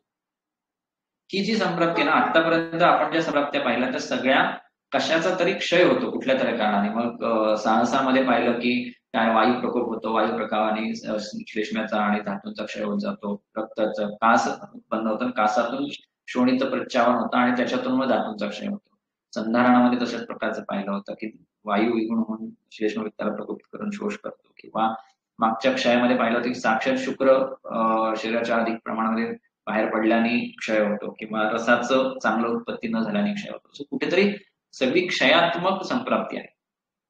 इथे कसं आहे, या वैषम्याने स्रोतसांचा अवरोध झाला आहे आणि त्या अवरोधाने झालेली म्हणजे काहीशी संतर्पणातून झालेलं अपतर्पण अशा प्रकारचे, म्हणजे एखाद्या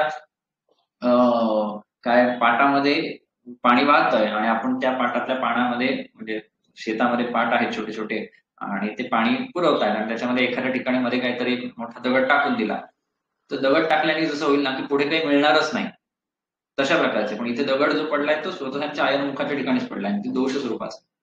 मग पुढचे पुढचे सगळे धातू सुकत जातात अशा स्वरूपाचे.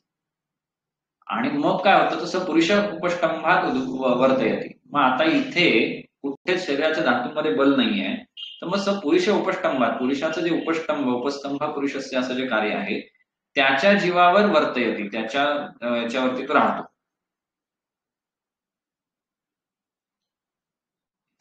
की आता शेवटी बल राहिलं कशात आहे, शरीर आहार पचनातून निर्माण झालेल्या आहार रसातून जो पोषण करायचं ते धातूंचं पोषण झालेलं नाहीये म्हटल्यानंतर तो पोषक अंश जो आहे थोडासा शिल्लक कशात येतं, पुरुषामध्ये.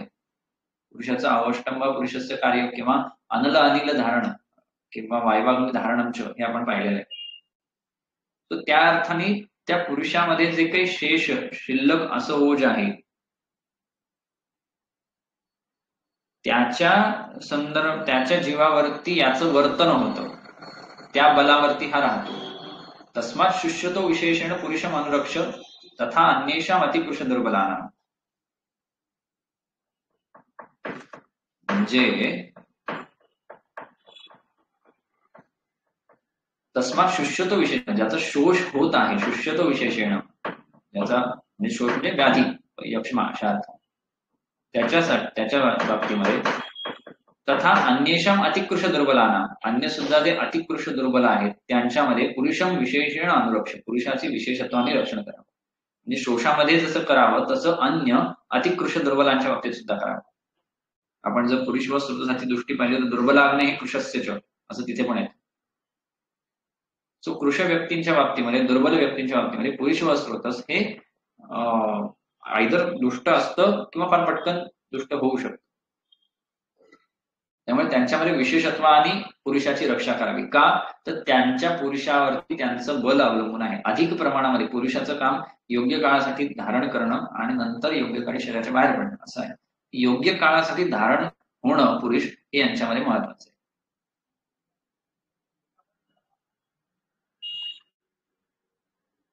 तस्य अनाप्यायमानस्य विषमाशन उपचिता दोषाः.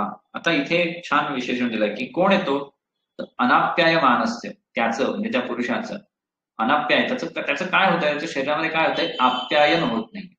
आप्यायन हे रसाचं पीडन कार्य जे आहे ना त्याची एक हेमाद्रिनी कारुंडत्ताने दिलेला अर्थ आप्यायन असा आहे. आप्यायन जलीय अंशांनी पोषण अशा अर्थाने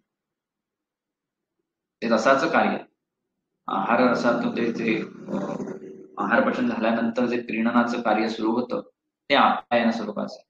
सो अनाप्यायमानस्य, आप्यायन ज्याचं होत नाही त्याचं विषमाशन उपचिता दोषाः, आणि विषमाशनाने उपचित असे जे दोष आहे, दोषांना जे वैषम्य मिळालेलं आहे.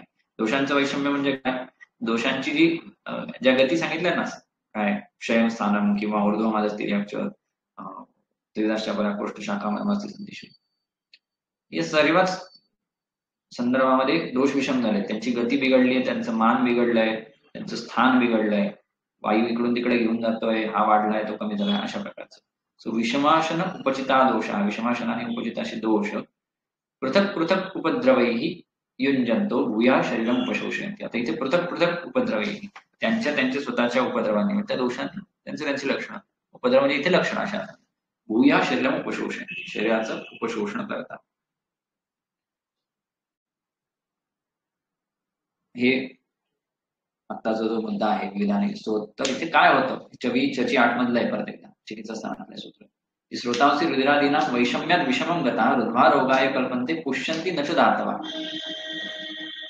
वैषम्येण इति प्रकृती करणादी अष्टवाहार विधीचे वैषम्येण वैषम्यात इति अतिप्रवृद्धा वातादयो विषमम उन्मार्गेण गतः सन्तः रुधिरादीनां स्रोतसा मृद्वा रोगाय यक्ष्मरूपाय कल्पन्ते इति.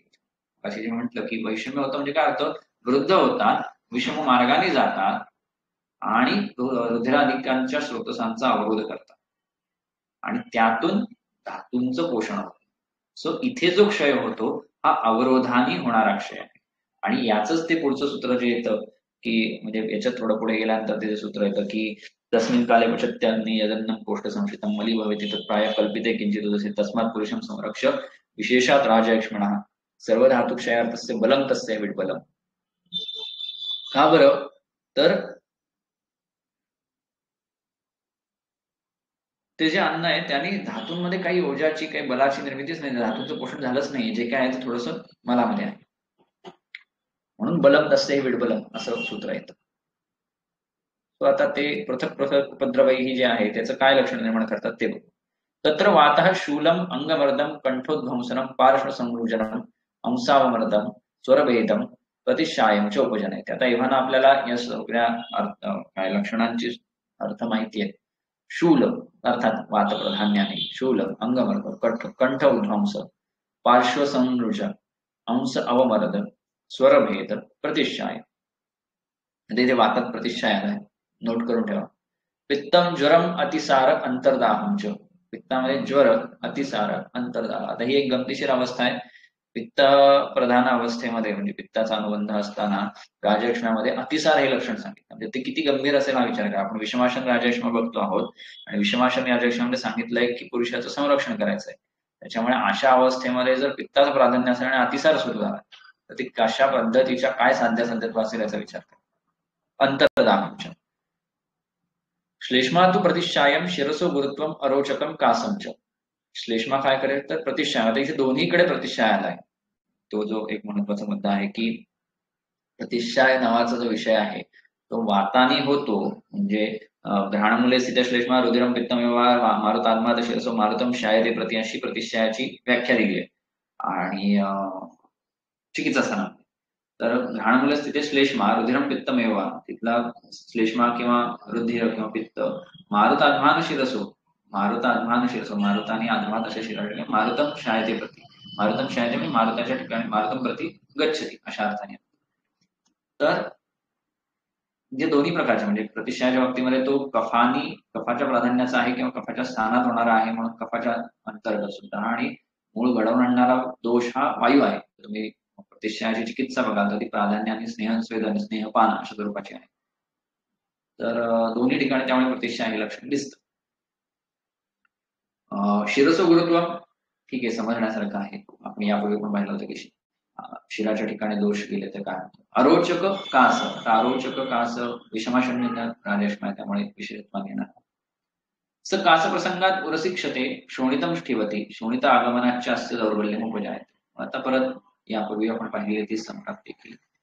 स कास प्रसंगात तो जो पुरुष आहे त्याच्या बाबतीत काय घडतंय तर कास प्रसंगात उरशिक्षते, कास प्रसंगात पुराच्या ठिकाणी क्षत होऊन शोणितम निष्ठीवते, शोणिताचं निष्ठीवन, शोणित बाहेर पडतं, निष्ठीवन होतं. शोणित आगमनाच्या असं दौर्बल्य उपजाय, शोणित आगमनामुळे त्याला दौर्बल्य उत्पन्न होतं. एवं येते विषमाशन उपचित त्रयो दोषा विषमाशन उपचित, विषमाशनाने उपचित असे त्यांनी ज्याला बल मिळाले असे दोष राजयक्ष्माणम अविनिर्वर्तयन्ति. आता इथे त्याला एक छान राजयक्ष्मा असं नाव दिलं. इतक्या वेळा आपण शोष बोलतो, इथे राजयक्ष्मा असं नाव. राजयक्ष्माणम अविनिर्वर्तयन्ति स तैः उपशोषणैः उपद्रवैः उपद्रुतः शनैः शनैः शुष्यते. तेच तो या जे आता आपण पाहिलं त्या उपशोषण करणाऱ्या अशा उपद्रवांनी म्हणजे उपशोषण करणाऱ्या अशा लक्षणांनी उपद्रुतः पीडित असा शनैः शनैः शुष्यते, हळूहळू त्याचं शोषण होतं. तस्मात् पुरुषो मतिमान प्रकृतिकरण संयोग राशिदेश काल उपयोग संस्था उपशय, उपशय म्हणजे इथे उपयोगता अशा अर्थाने उपशयात विषमम अविषमम आहारम आहारे. सो मतिमान पुरुषाने काय करावं परत तोच म्हणता की याच्यातून आपण काय शिकलो तर मतिमान पुरुषांनी प्रकृत्यादी जे अष्टव आहार विदेश आयतन आहे ते अविषम अशा स्वरूपामध्ये आहाराचं सेवन करावं. ते अविषम अशा स्थितीत असताना आहाराचं सेवन करावं. भवति चात्र हिताशी स्यात् मिताशी स्यात् कालभोजी जितेंद्रियः पश्यन् रोगान् बहून् कष्टान् बुद्धिमान विषमाशी. जो जितेंद्रिय आहे अशा व्यक्तीनं काय करावं तर पश्यन् रोगान् बहून् कष्टान् बुद्धिमान विषमाशनातून होणाऱ्या बहुन कष्टान रोगान पश्यन् बहुन रोगान पश्यन् कष्ट बहु जे रोग होतात व्याधी होतात त्यांना बघून असा ते बघितल्याने जितेंद्रिय बुद्धिमान माणसाने काय करावं तर हिताशी स्यात् मिताशी स्यात् कालभोजी स्यात्. हिताशी हितकर आहाराचं सेवन करावं. मिताशी मिताशी म्हणजे मात्रेत, मित म्हणजे अल्प नाही तर मात्रेत, काय मात्रा शेतीमध्ये जे येते ते मात्राशी स्यात् मिताशी स्यात् म्हणजे मात्राशी स्यात्. कालभोजी कालभोजी म्हणजे योग्य काळी भोजन करणारे. कालभोजी याचा अर्थ आता आपण तो जो पाहिला होता की कालच ही मता असं पानगटामध्ये आलंय ना की आहार सेवनाचा काळ काय प्रसृष्टे विमुक्ते हृदी सुविमलगे वगैरे वगैरे पाहिलं होतं. त्या काळी भोजन करावं. कालभोजी म्हणजे त्या काळात 12 वाजले 1 वाजले 5 वाजले वेळेत नाही. सो थोडक्यात सांगायचं काय तर हितकर मित आणि योग्य काळी भोजन करावं. काय टाळण्यासाठी तर विषमाशन आणि विषमाशनातून होणारा बहु रोग जे आहेत कष्ट देणारे असे टाळण्यासाठी. ठीक आहे. एतैः चतुर्भिः शोषस्य आयतनैः उपसेवितैः वातपित्तश्लेष्माणः प्रकोपम् आपद्यन्ते ते प्रकुपिता नानाविधैः उपद्रवैः शरीरम् उपशोषयन्ति तं सर्वरोगाणां कष्टतमत्वात् राजयक्ष्माणम् आचक्षते विषयः यस्माद् वा पूर्वम आसीत भगवतः सोमस्य पुरुराजस्य तस्मात् राजयक्ष्मा इति. आता हे त्या राजयक्ष्मा नावाच्या प्रतिबद्धलचं आहे. एतैः चतुर्वेही शोषस्य आयतनैः उपसेविते हे जे 4 शोषाचे आयतने सांगितले त्यांचं सेवन केल्याने उपसेविते वातपित्त श्लेष्माणा प्रकोप आपत्ते वातपित्त श्लेष्माचा प्रकोप होतो. ते प्रकोपितः नानाविधैः उपद्रवैः शरीरम उपद्रवशयन्ति. थोडक्यात काय अगदी सारांश सांगायचं काय झालं तर हे आयतन आहेत त्यांनी वातपित्त श्लेष्माचा प्रकोप होतो.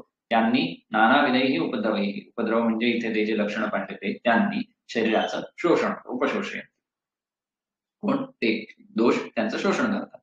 तम सर्व रोगाणां कष्टतमत्वात राजयक्ष्माणं आचक्षते विषय.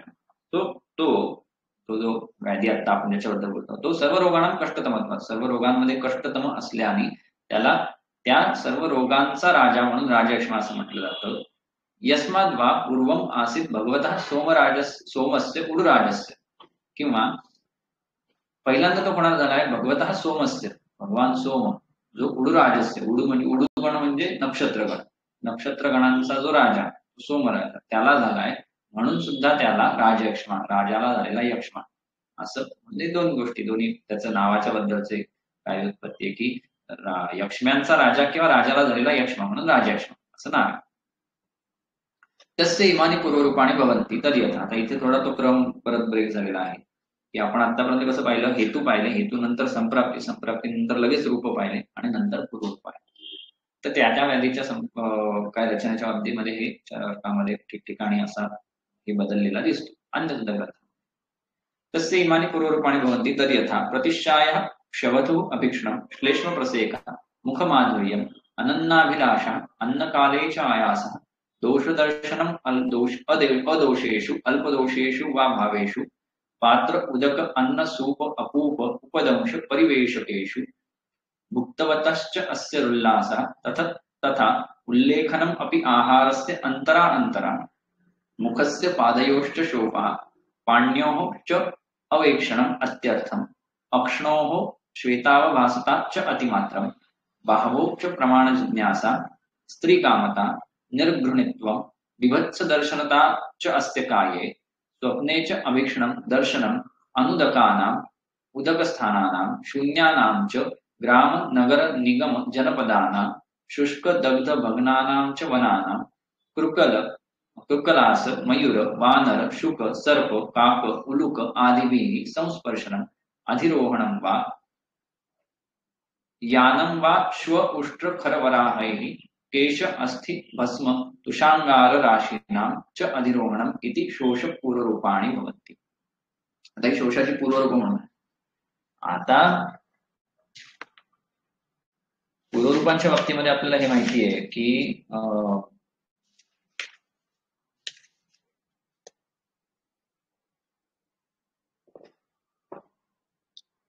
स्थान संशणाकृद्धा भावी व्याधी प्रबोधकम दोषा कुर्वन्ति अलिंगम पूर्वरूपम तदुच्यते आणि किंवा तदेव व्यक्तताम यातन जे रूप आहे ते पूर्वरूपच व्यक्त होऊन रूप स्वरूपामध्ये येतं असं स्वरूपाचं.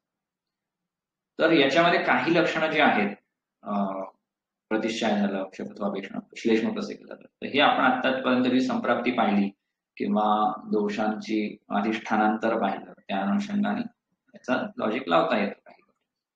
पण काही जे आहेत ते व्याधी प्रभाव म्हणून सांगितले. चक्रमणी स्वतः म्हणतो की काही लक्षणं ही व्याधी प्रभाव म्हणून राजक्षमा म्हणून जो काही व्याधी आहे ते एक लक्षात घ्या की व्याधी नावाची जी काही गोष्ट आहे ना ती फक्त दोषदृश्य समूर्छना नसते, तर दोषदृश्य समूर्छना दोषदृश्य समूर्छनेमधून जी तिसरी गोष्ट तयार होते त्याला व्याधी म्हणतात. सो हा दोष, हे दृश्य, हे अधिष्ठान हे तिन्ही एकत्र आलं तर जो व्याधी निर्माण होईल त्याला ह्या तिघांच्या संदर्भातली यांना पॅरलल जाणारी लक्षणं असतात तशी स्वतःची सुद्धा काही लक्षणं असू शकतात. ती व्याधी प्रभावाने निर्माण होणारी लक्षणं असतात. सो इथे पूर्वरूपामध्ये बऱ्यापैकी तशा संदर्भातल्या गोष्टी बघायला मिळतात. सो तशी समजायला सोपी आहे. प्रतिष्ठाय आता इतक्या वेळ आपण पाहिलंच होतं प्रतिष्ठायाबद्दल. प्रतिष्ठायाबद्दल आपल्याला वाटणारा सर्दी आणि राजक्षणामध्ये असणारा की प्रतिष्ठाय तत्र घोरो जायते देहकर्षणा, देहकर्षण करणारा घोर असा प्रतिष्ठाय. प्रतिष्ठायात भवेत कास कासात संजायते क्षयात, क्षयाची संप्राप्ती अशीच सांगितली. प्रतिष्ठायातून कास, कासातून क्षय. तर असं बलवान लक्षण आहे आणि असं होऊ शकतं की साधा प्रतिष्ठा आहे म्हणून पूर्वरूपामध्ये रुग्ण आपल्याकडे येतो ज्याची संप्राप्ती जी घडती आतमध्ये ती शोषाची आहे. क्षवथू अभीक्षण, अभीक्षण वारंवार क्षवथू, श्लेष्म प्रसेक. आता इथे नुसता प्रसेक नाही, श्लेष्म प्रसेक म्हणजे कफच प्रसेकामध्ये बाहेर पडतो, म्हणजे लालास्राव नाही, श्लेष्माचाच प्रसेक आहे, श्लेष्म प्रसेक. मुखमाधुर्य, आपण हे काय कुठला दोष कुठल्या ठिकाणी गेल्याने काय लक्षण होतात हे पाहिलेलं आहे. मुखमाधुर्य त्या श्लेष्म्यामुळे होणार. अनन्नाभिलाषा, अनन्नाभिलाषा अन्न आहार घेण्याची इच्छा नसणं. अन्नकालेच्या आयासा, अन्नकाले अन्न सेवन करत असताना आयास श्रम असं लक्षण, एकदम थकल्यासारखं वाटतं आहार सेवन करत असताना. त्याच्यानंतर दोषदर्शनम अदोषेषु अल्पदोषेषु वा भावेषु पात्र उदक अन्न सूप अपूप उपदंश परिवेशकेषु. सो दोष दर्शनम, दोष दिसतात, दोष दिसतात म्हणजे काहीतरी चूक दिसते, काहीतरी कुठल्याही प्रकारचा दोष, म्हणजे त्या गोष्टीच्या बद्दल जो दोष असेल म्हणजे पात्राच्या बाबतीतला, म्हणजे अन्नाच्या बाबतीत, तर अन्नाच्या बाबतीमध्ये त्याचा जो वर्ण असायला पाहिजे तो दिसत नाही, भरताच वर्ण दिसतो किंवा त्याच्यामध्ये काहीतरी दुसरी गोष्ट पडलेली दिसते, अशा गोष्टी. सो दोष दर्शनम. अदोषेषु अल्पदोषेषु वा भावेषु, अदोष जी गोष्ट अदोष आहे त्याच्यामध्ये काही दोष नाही अशा, किंवा अल्पदोष अशा त्याच्यात थोडेसे काहीतरी आहे अशा भावांना. ते भाव कुठले, तर पात्र उदक अन्न सूप. पात्र म्हणजे भांड, उदक म्हणजे पाणी, अन्न म्हणजे आहार घेतो, सूप म्हणजे कढणं सगळी, अपूप म्हणजे ते पुऱ्यांसारखं अपूप पुपिलिका वगैरे, उपदंश म्हणजे व्यंजन, परिवेशक म्हणजे जो वाढायला वगैरे येतो तो, त्यांच्या संदर्भामध्ये काय होतं तर दोष दिसतात. म्हणजे याच्यामध्ये कुठलीही, आता हे चिकित्सा स्थानामध्ये दिलं की मक्षिका गुण केशानाम तृणानाम पत्तनानीच प्रायो अन्नपाने, हे कसं दिसतं याचं उदाहरण काय, तर आहारामध्ये तृण पडले किंवा मक्षिका आहे, माशा नसतात पण याच्यात माशी बसली, याच्यात केसच पडले असं वाटायला लागतं. हे दोषदर्शनम अल्पदोषेषु वा अदोषेषु भावेषु असं आहे. सो मग हे प्रत्येकामध्ये लावून घ्यायचं की पात्रामध्ये हे भांड स्वच्छ आहे पण नाही घाणच आहे असं वाटतं, किंवा पाणी गढूळच दिसतं किंवा त्याच्यामध्ये काहीतरी पडलंय असं दिसतं, अशाच रूपाचं. भुक्तवतश्च अस्य उल्हास, भुक्तवत आहार घेतल्यानंतर भुक्तवतश्च अस्य उल्हास, त्यामुळे उल्हास असं लक्षण. तथा उल्लेखनम अपि आहारस्य अंतरांतरा, उल्लेखन हा शब्द छर्दनाला वमनाला येतो. तर आहार असते, आहार घेतल्यानंतर उल्हास, आणि तसंच काय तर उल्लेखन त्याचं छर्दन होतं, कसं तर अंतरांतरा वारंवार थोड्या थोड्या वेळात. मुखस्य पादयोश्च शोफः, मुख आणि पादाच्या ठिकाणी शोफ. पाण्योच अवेक्षणम अत्यर्थम, पाण्यो पाणी, पाणी म्हणजे हात, अवेक्षण म्हणजे बघणं, अत्यर्थम वारंवार हात बघतो. त्याचं पुढच्या याच्या बरोबर आपण जरा स्पष्टीकरण बघूया. अक्षणोः श्वेतावभासताच्या अतिमात्रम, डोळ्यांच्या ठिकाणी अतिमात्र श्वेतावभासता. अधिक मात्रेमध्ये श्वेतावभासता. श्वेत म्हणजे ते जे काय श्वेत पटल आहे ते अधिक प्रमाणामध्ये, त्याचा श्वेतवर्ण हा अधिक प्रमाणामध्ये असतो. बाहवोश्च प्रमाण जिज्ञासा. बाहू म्हणजे हात अशा अर्थाने, म्हणजे संपूर्ण दंड आपला हात पुढचा, म्हणजे अंशापासून ते पुढे मणिबंधापर्यंत सगळा. बाहवोश्च प्रमाण जिज्ञासा, त्याच्या प्रमाणाची जिज्ञासा, त्याचं प्रमाण जाणून घेण्याची इच्छा. आता हे पाण्यो अवेक्षण अत्यर्थम या भाव प्रमाण जिज्ञासा याच्याबद्दल एक असं स्पष्टीकरण दिलं जातं वैज्ञानिकडून की याचं बल कमी झालेलं आहे या रुग्णाचं. एक लक्षात घ्या, बल कमी होणारा व्याधी आहे, बल कमी व्हायला लागलेलं आहे. असं बल कमी व्हायला लागलेलं असताना आपलं बल किती आहे हे जाणून घेण्याची त्याच्यामध्ये सतत इच्छा निर्माण होते. आणि त्यामुळे हे बाहू प्रमाण जे आपला हात केवढा आहे हे बघणं किंवा हाताकडे बघणं हे वरचं जे दोष दर्शन दोषेशु अल्पेशु भावेशु याच्याशी जोडता येतं, ते स्वच्छ आहे का नाही वगैरे असं बघण्यासाठी. आणि बाहू प्रमाण जिज्ञासा हे बल किती आहे ते जिम मध्ये वगैरे मुलं बघतात ना, आरसा दिसला की आपले बायसेप्स किती आहेत, आपले ट्रायसेप्स कसे परत आहेत त्याचे वगैरे, असं अशा प्रकारचं सतत बघणं. बाहू प्रमाण जिज्ञासा, त्याचं प्रमाण किती आहे हे बघणं. स्त्री कामता, आता हे जरा वेगळं म्हणून म्हटलं ना की खरं तर इथे शोष आहे, धातूंचा क्षय झालेला आहे. आता क्षय झालेला असताना मग अशी आपण पाहिलं क्षयाच्या संक्रांतीमध्ये शुक्राचा क्षय झालेला आहे. अशा वेळेस स्त्री कामता असायला नको खरं तर, जे शुक्राचं लक्षण आहे की ती प्रीती जी असते. पण इथे हे व्याधीचा स्वभाव म्हणून धातूंचा क्षय झालेला असताना सुद्धा स्त्री कामता हे लक्षण दिसतं. निर्घृणत्व म्हणजे बिभत्सत्व किंवा निर्लज्जता अशा अर्थाने येतं की त्याला काहीच वाटत नाही, कशाच्या बद्दल घाण वाटतच नाही अशा प्रकारचं. बिभत्स दर्शनताच्या अस्य काय, बिभत्स दर्शनताच्या अस्य काय, त्याच्या शरीराच्या ठिकाणी बिभत्स दर्शन म्हणजे बिभत्स आहे, म्हणजे बिभत्स म्हणजे जे बघायला चांगलं नाही अशा स्वरूपाचं.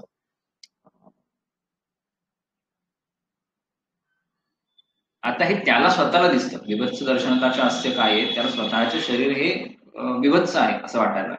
मग वरती जे आपण पाहिलं होतं की दोष दर्शन तशा प्रकारचं त्याच पुढचं एक्सटेन्शन हे आहे.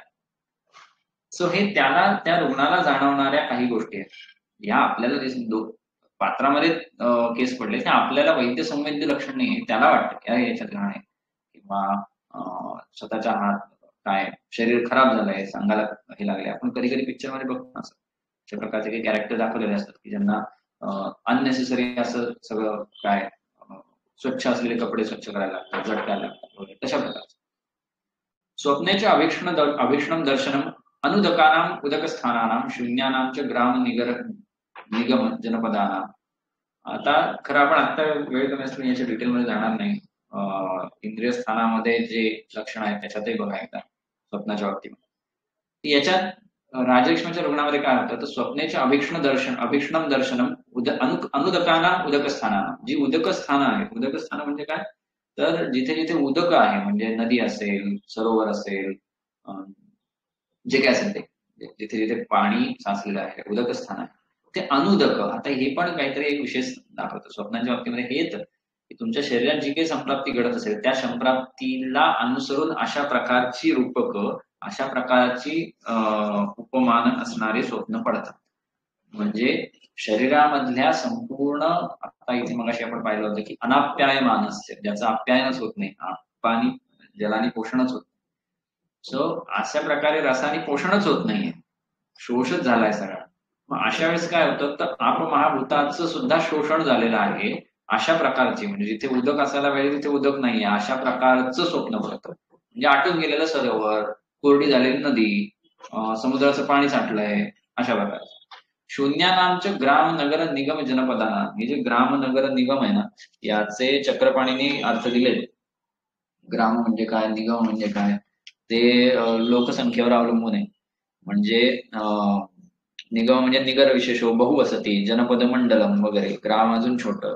सो ते आपण आत्ताच्या भाषेत बोलायचं झालं तर काय गाव, तालुका, शहर, जिल्हा असं सगळं समजून घ्या.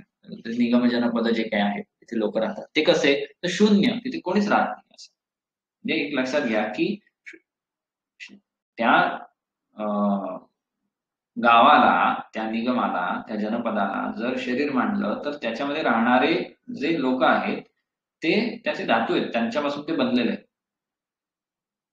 बरोबर आहे ना? एखादी गाव बनतं ते कोणापासून बनतं? त्या तिथल्या लोकांपासून बनतं. सो तेच शून्य झालंय, तिथे कोणी नाहीये, रिकामं पडलंय, ओस पडलंय. काय दाखवतं? तर धातूंचा क्षय झालाय असं दाखवतं. शुष्क दग्ध भग्नानाम च वनानाम. वन हे सगळे परत एकदा की ही संप्राप्ती कशी घडते ते दाखवतं. शुष्क दग्ध भग्न, शुष्क सुकलेलं, दग्ध जळालेलं, भग्न मोडलेलं असं वन. हिरवंगार जे वन आहे ते जळून गेलं आहे, मोडून पडलेलं आहे किंवा कोरडं पडलंय, सगळं उन्हाळ्यामध्ये जसं होतं तसं कोरडं पडून गेलंय. जे शरीरात घडतंय ते स्वप्नात दिसतंय अशा प्रकारे. कृकलास मयूर वानर शुक सर्प काक उलुकादेवी संस्पर्शनम अधिरोहणम यानं वा संस्पर्शनम अधिरोहणम. कृकलास म्हणजे सरडा, मयूर मोर, वानर, शुक म्हणजे पोपट, सर्प म्हणजे सर्प, काक म्हणजे कावळा, उलुक म्हणजे घुबड आदी हे जे काही अपवित्र अशा प्रकारचे प्राणी किंवा पक्षी किंवा जंतू आहेत त्यांचं त्यांनी संस्पर्शन, त्यांनी स्पर्श करणं किंवा अधिरोहण, त्यांनी अंगावर धावून येणं अशा. यानम वा श्व उष्ट खरवराहही. श्व म्हणजे कुत्रा, उष्ट म्हणजे उंट, खर म्हणजे गाढव, वरा म्हणजे वराह. यांचं यानम वा, यान त्यांच्यावर बसून जाणं. आता इथे गंमत अशी आहे की अशाच प्रकारे बसून जाणं हे अरिष्ट लक्षणात येतं. ते जे अरिष्ट लक्षणात येणं आहे त्याला एक दिशा आहे, दक्षिण दिशेला जाणं. इथे दिशा नाही आणि इथे ते अरिष्ट लक्षण म्हणून येत नाही. ठीक आहे. केश अस्थि भस्म तुषांगार राशीनाम च अधिरोहणम. केश अस्थि भस्म तुष म्हणजे ते तुष असतं ते अंगार राशीनामच्या अधिरोहणम. अंगार यांची राशी, यांची जी ढीग आहे त्याच्यावर अधिरोहण. हे अशाच प्रकारचं तुम्हाला काय अरिष्टामध्ये सुद्धा लक्षणं बघायला मिळतील. अधिरोहणम इति शोष पूर्वरूपाणी भवन्ति. ही शोषाची पूर्वरूप आहे. याच्यामध्ये आपण 2-3 प्रकारचं पाहिलं की एक शारीर पाहिले, मानस स्वरूपातले पाहिले, दोषदर्शनम अदोषेषु भावेषु वगैरे वगैरे, आणि स्वप्नातले पाहिले. ठीक आहे. सो असं आहे. पुढे जाऊया. अत ऊर्ध्वम् एकादश रूपाणि तस्य भवन्ति तद् यथा शिरसः परिपूर्णत्वं, कासः, श्वासः, स्वरभेदः, श्लेष्मणश्छर्दनं, शोणितष्ठीवनं, पार्श्वसंरोचनं, अंसावमर्दः, ज्वरः, अतिसारः, अरोचकश्चेति. तर याच्या बाबतीत आपण बऱ्यापैकी विस्ताराने यापूर्वी पाहिलेलं आहे त्या त्या लक्षणाच्या संदर्भामध्ये. तर वायू प्रकोपित होऊन श्लेष्माला शिरामध्ये घेऊन गेला तर शिरस परिपूर्णत्व. कासाचं आपण पाहिलं होतं की क्षत होतो किंवा उपप्लवते वायू, उरामध्ये वायू उपप्लव होतो त्याच्याने कास, सत्यवात्वाची गती प्रतिलोम झाल्याने श्वास, कंठाच्या ठिकाणी उद्ध्वंस झाल्याने स्वरभेद वातामुळे, श्लेष्मणश्चर्दनम त्या श्लेष्म्याला प्रतिसंगृह्य तो बाहेर काढून आणतो त्याच्याने श्लेष्मणश्चर्दन. म्हणजे श्लेष्म्याचं छर्दन हे एक महत्वाचं. नुसतं छर्दन नाही, श्लेष्म्याचं छर्दन डायरेक्ट. शोणितष्ठीवनम, शोणितष्ठीवन आपण पाहिलं होतं की क्षतामुळे आणि कास प्रसंगात शोणितष्ठीवन. पार्श्वसंरोजन हे जे कास शोणितष्ठीवन आहे त्याच्यामुळे पार्श्व हा जो भाग आहे तिथे संरोजन, विशेष वेदना अशी निर्माण होते. अंश अवमर्द, अंशाच्या ठिकाणी अवमर्दन, अवमृदनाती असं पाहिलं होतं. मर्दनवत पीडा, ज्वर, अतिसार, अरोचकश्चेती ही त्याची एकादश रूप आहेत. आता या बाबतीत जे आहे ना एकादश रूप का आहेत, एकादशच काय आहे हे नाही माहिती, हे नाही सांगायचं. पण ही जी एकादश रूप आहेत ही आतापर्यंत आपण जे आयतनं पाहिली होती त्याच्यात सुद्धा असं होतं की वेगवेगळ्या प्रकारची होती. चक्रपाणी सुद्धा त्याच्याबद्दल असंच म्हणतो की एकादश रूपाणी इति वचनेन एकादश रूपाणी एव संपूर्ण राजयक्ष्मणी भवन्ति इति दर्शयते. राजयक्ष्म्याची रूप किती? तर 11. पण कासश्वासादया ये एकादश रूपा उदाहरणार्थम व्याख्याता न ते प्रतिनियमार्थम तेन चिकित्सिते वक्ष्यमाण एकादश रूप चतुष्टयम भिन्न लक्षण न विरोधी. आता इथे हे जे आपण शिरसा परिपूर्णत्व, कास, श्वास वगैरे पाहिलं, मगाशी आपण पाहिलं होतं की अतिसार हे लक्षण याच्यात आलं होतं, विषमाशंजन राजलक्षणामध्ये आलं होतं किंवा संधानजन्य राजलक्षणामध्ये आलं होतं, पण सहस्र राजलक्षणामध्ये नव्हतं. मग हे चूक आहे का? तर नाही. ही उदाहरणासाठी आहेत की राजयक्ष्मा म्हणून त्याच्या रूपांचा जेव्हा विचार केला जाईल तेव्हा 11 रूप असतील, 11 रूपांचा मिळून राजयक्ष्मा होतो आणि त्याच्यामध्ये वेगवेगळ्या प्रकारची लक्षणं त्या त्या आयतनानुसार असू शकतात. ते न ते प्रतिनियमार्थम, ते काही नियम नाही की हेच 11 असले पाहिजे. त्यामुळे वेगळे आले तर तशा प्रकारचं असू शकतं. पुढे आपण एकादश रूप तसं षडरूप आणि त्रिरूप राजलक्ष्मण सुद्धा चिकित्सा स्थानामध्ये बघतो. तत्र अपरीक्षण बलमांस शोणितो बलवान जात अरिष्टः सर्वैः अपि शोषलिङ्गैः उपद्रुतः साध्यो ज्ञेयः बलवान उपचितो हि सहत्वात् औषधस्य सहत्वात् व्याधि औषध बलस्य कामं सुबहुलिंगो अपि अल्पलिंगम मंतव्यः. सो असा की आता इथे हे साध्यासाध्यत्वाबद्दलच आहे. तत्र अपरीक्षण बलमांस शोणितो, अपरीक्षण बलमांस शोणितो, जो अपरीक्षण बलमांस शोणित अशा स्थितीतला आहे. अपरीक्षण बलमांस शोणित म्हणजे त्याचं बल मांस आणि शोणित याचा क्षय झालेला नाही. मगाशी आपण या विषयावरती विस्ताराने बोललो होतो की हे ठिकठिकाणी येतं. प्रत्येक अनेक व्याधींच्या साध्यासाध्यत्वाच्या बाबतीमध्ये येतं की बलमांस परीक्षण असणं किंवा बलमांस शोणित क्षीण असणं हे असाध्यत्वाचं लक्षण आहे. का ते त्याच्याबद्दल आपण बोललो की बलम हि अलम निग्रहणाय दोषाणम, मांसाच्या ठिकाणी बल राहतं आणि शोणित हा प्रत्यक्ष जीवन देणारा धातू आहे. त्याचं कर्मच ओजो विवृद्धी असं कर्म आहे आणि ओजाच्या ठिकाणी बल राहतं हे माहितीये तुम्हाला. की सुश्रुतांनी ओजालाच बल म्हटलंय, म्हणजे जिथे ओजाचं वर्णन आहे तिथे बल हा शब्द वापरूनच ओजाचं वर्णन केलेलं आहे. आठवत नसेल तर सुश्रुताच्या सूत्रस्थानामध्ये जाऊन बघून या एकदा. हे सगळं जे विस्तार आणि वर्णन आहे 15व्या अध्यायामध्ये, तर तिथे बलेन स्थिर उपचित मांसता वगैरे वगैरे असं लक्षण येतं सगळं. ओज इज इक्वल टू बल आणि शोणिताचं ते जे कार्य आहे जीवन, याचं कार्य प्राणधारण आणि पुढचं ओजो विवृद्धी असं कार्य हेमाद्रीच्या ठिकाणी ओजो विवृद्धी असेल. तर अपरीक्षण बलमांस शोणित, ज्याचं बलमांस शोणित अपरीक्षण आहे, चांगलं आहे, त्याचा क्षय झालेला नाही,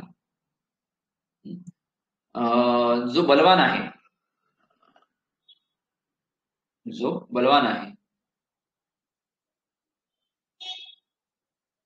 अजात अरिष्ट, जात अरिष्ट, ज्याच्यामध्ये अरिष्ट लक्षण निर्माण झालेलं नाही, तो यातही क्रायटेरिया आहे, त्याचं बलमांस शोणित क्षय झालेलं नाही, जो बलवान आहे ज्याच्यामध्ये अरिष्ट लक्षण निर्माण झालेलं नाही, असं सर्वैहि अपि शोषलिंगैः उपद्रुतः साध्यो ज्ञेयः.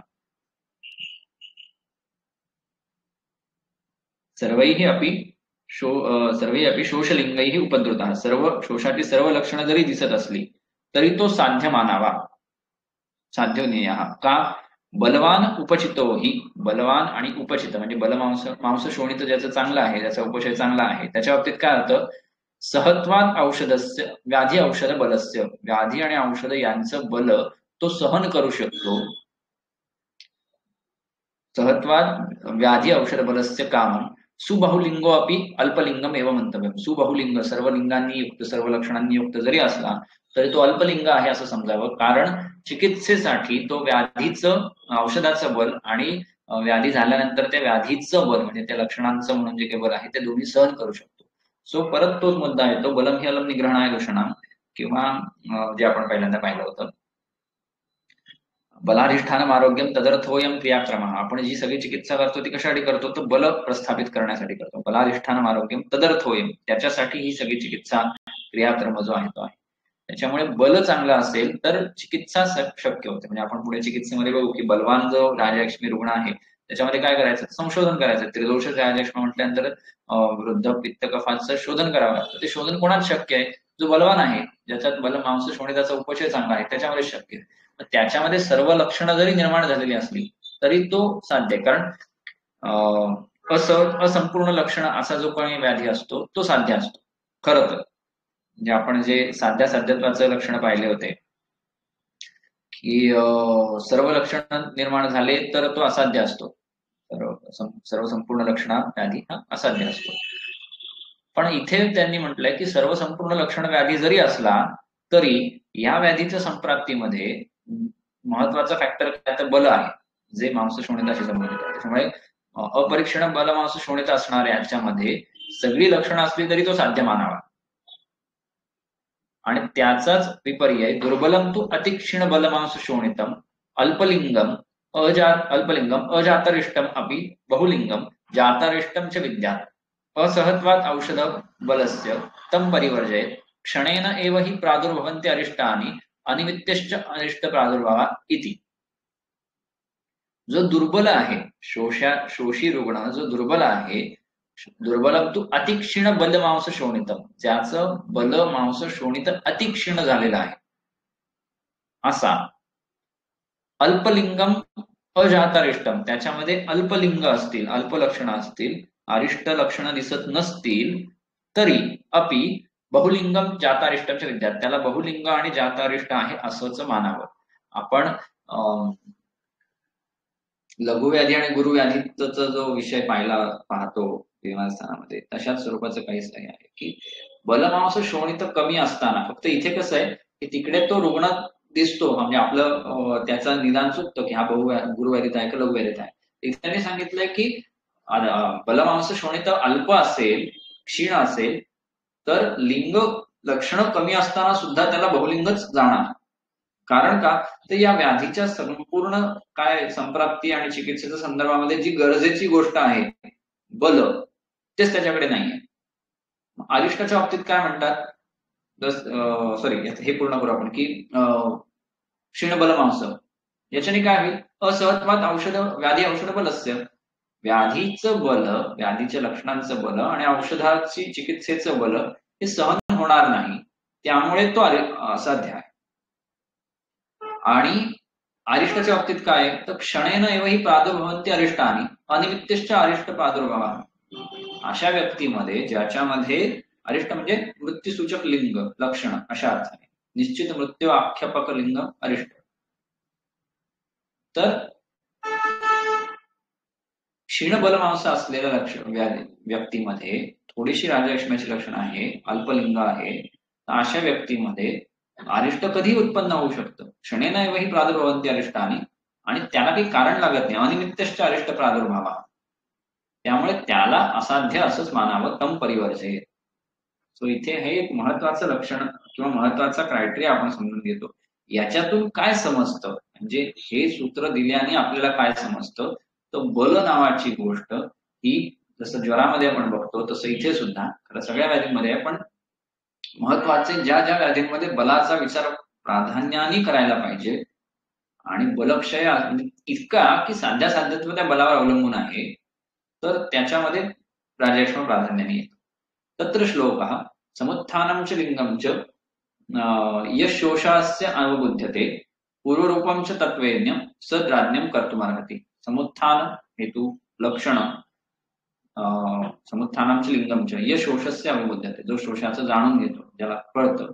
पूर्वरूपं च आणि पूर्वरूप सुद्धा, म्हणजे समुत्थान लिंग आणि पूर्वरूप जे आता आपण वर्णन केलं ते, जो यश शोषस्य अवबुद्धते, जो शोषाचं समजतं, ज्याला कळतं, च तत्वेन तत्वतः स राज्ञा कर्तुमर्हति, तो राजाचा चिकित्सा करण्यासाठी योग्य असा समजावा. म्हणजे राजलक्ष्मी समजला की तुम्हाला काय राजाचा वैद्य, राजवैद्य होत आहे अशा. इति अग्निवेश कृते तंत्रे चरक प्रतिसंस्कृते निदानस्थाने शोषनिदानं नाम षष्ठोऽध्यायः. सप्तमोऽध्याय अर्थात उन्मादिनां व्याख्यास्यामः इत्यस्माः भगवान् अत्रयः इह खलु पञ्चोन्मादा भवन्ति तद्यथा वातपित्त कफ सन्निपाता गन्तुं इति शम.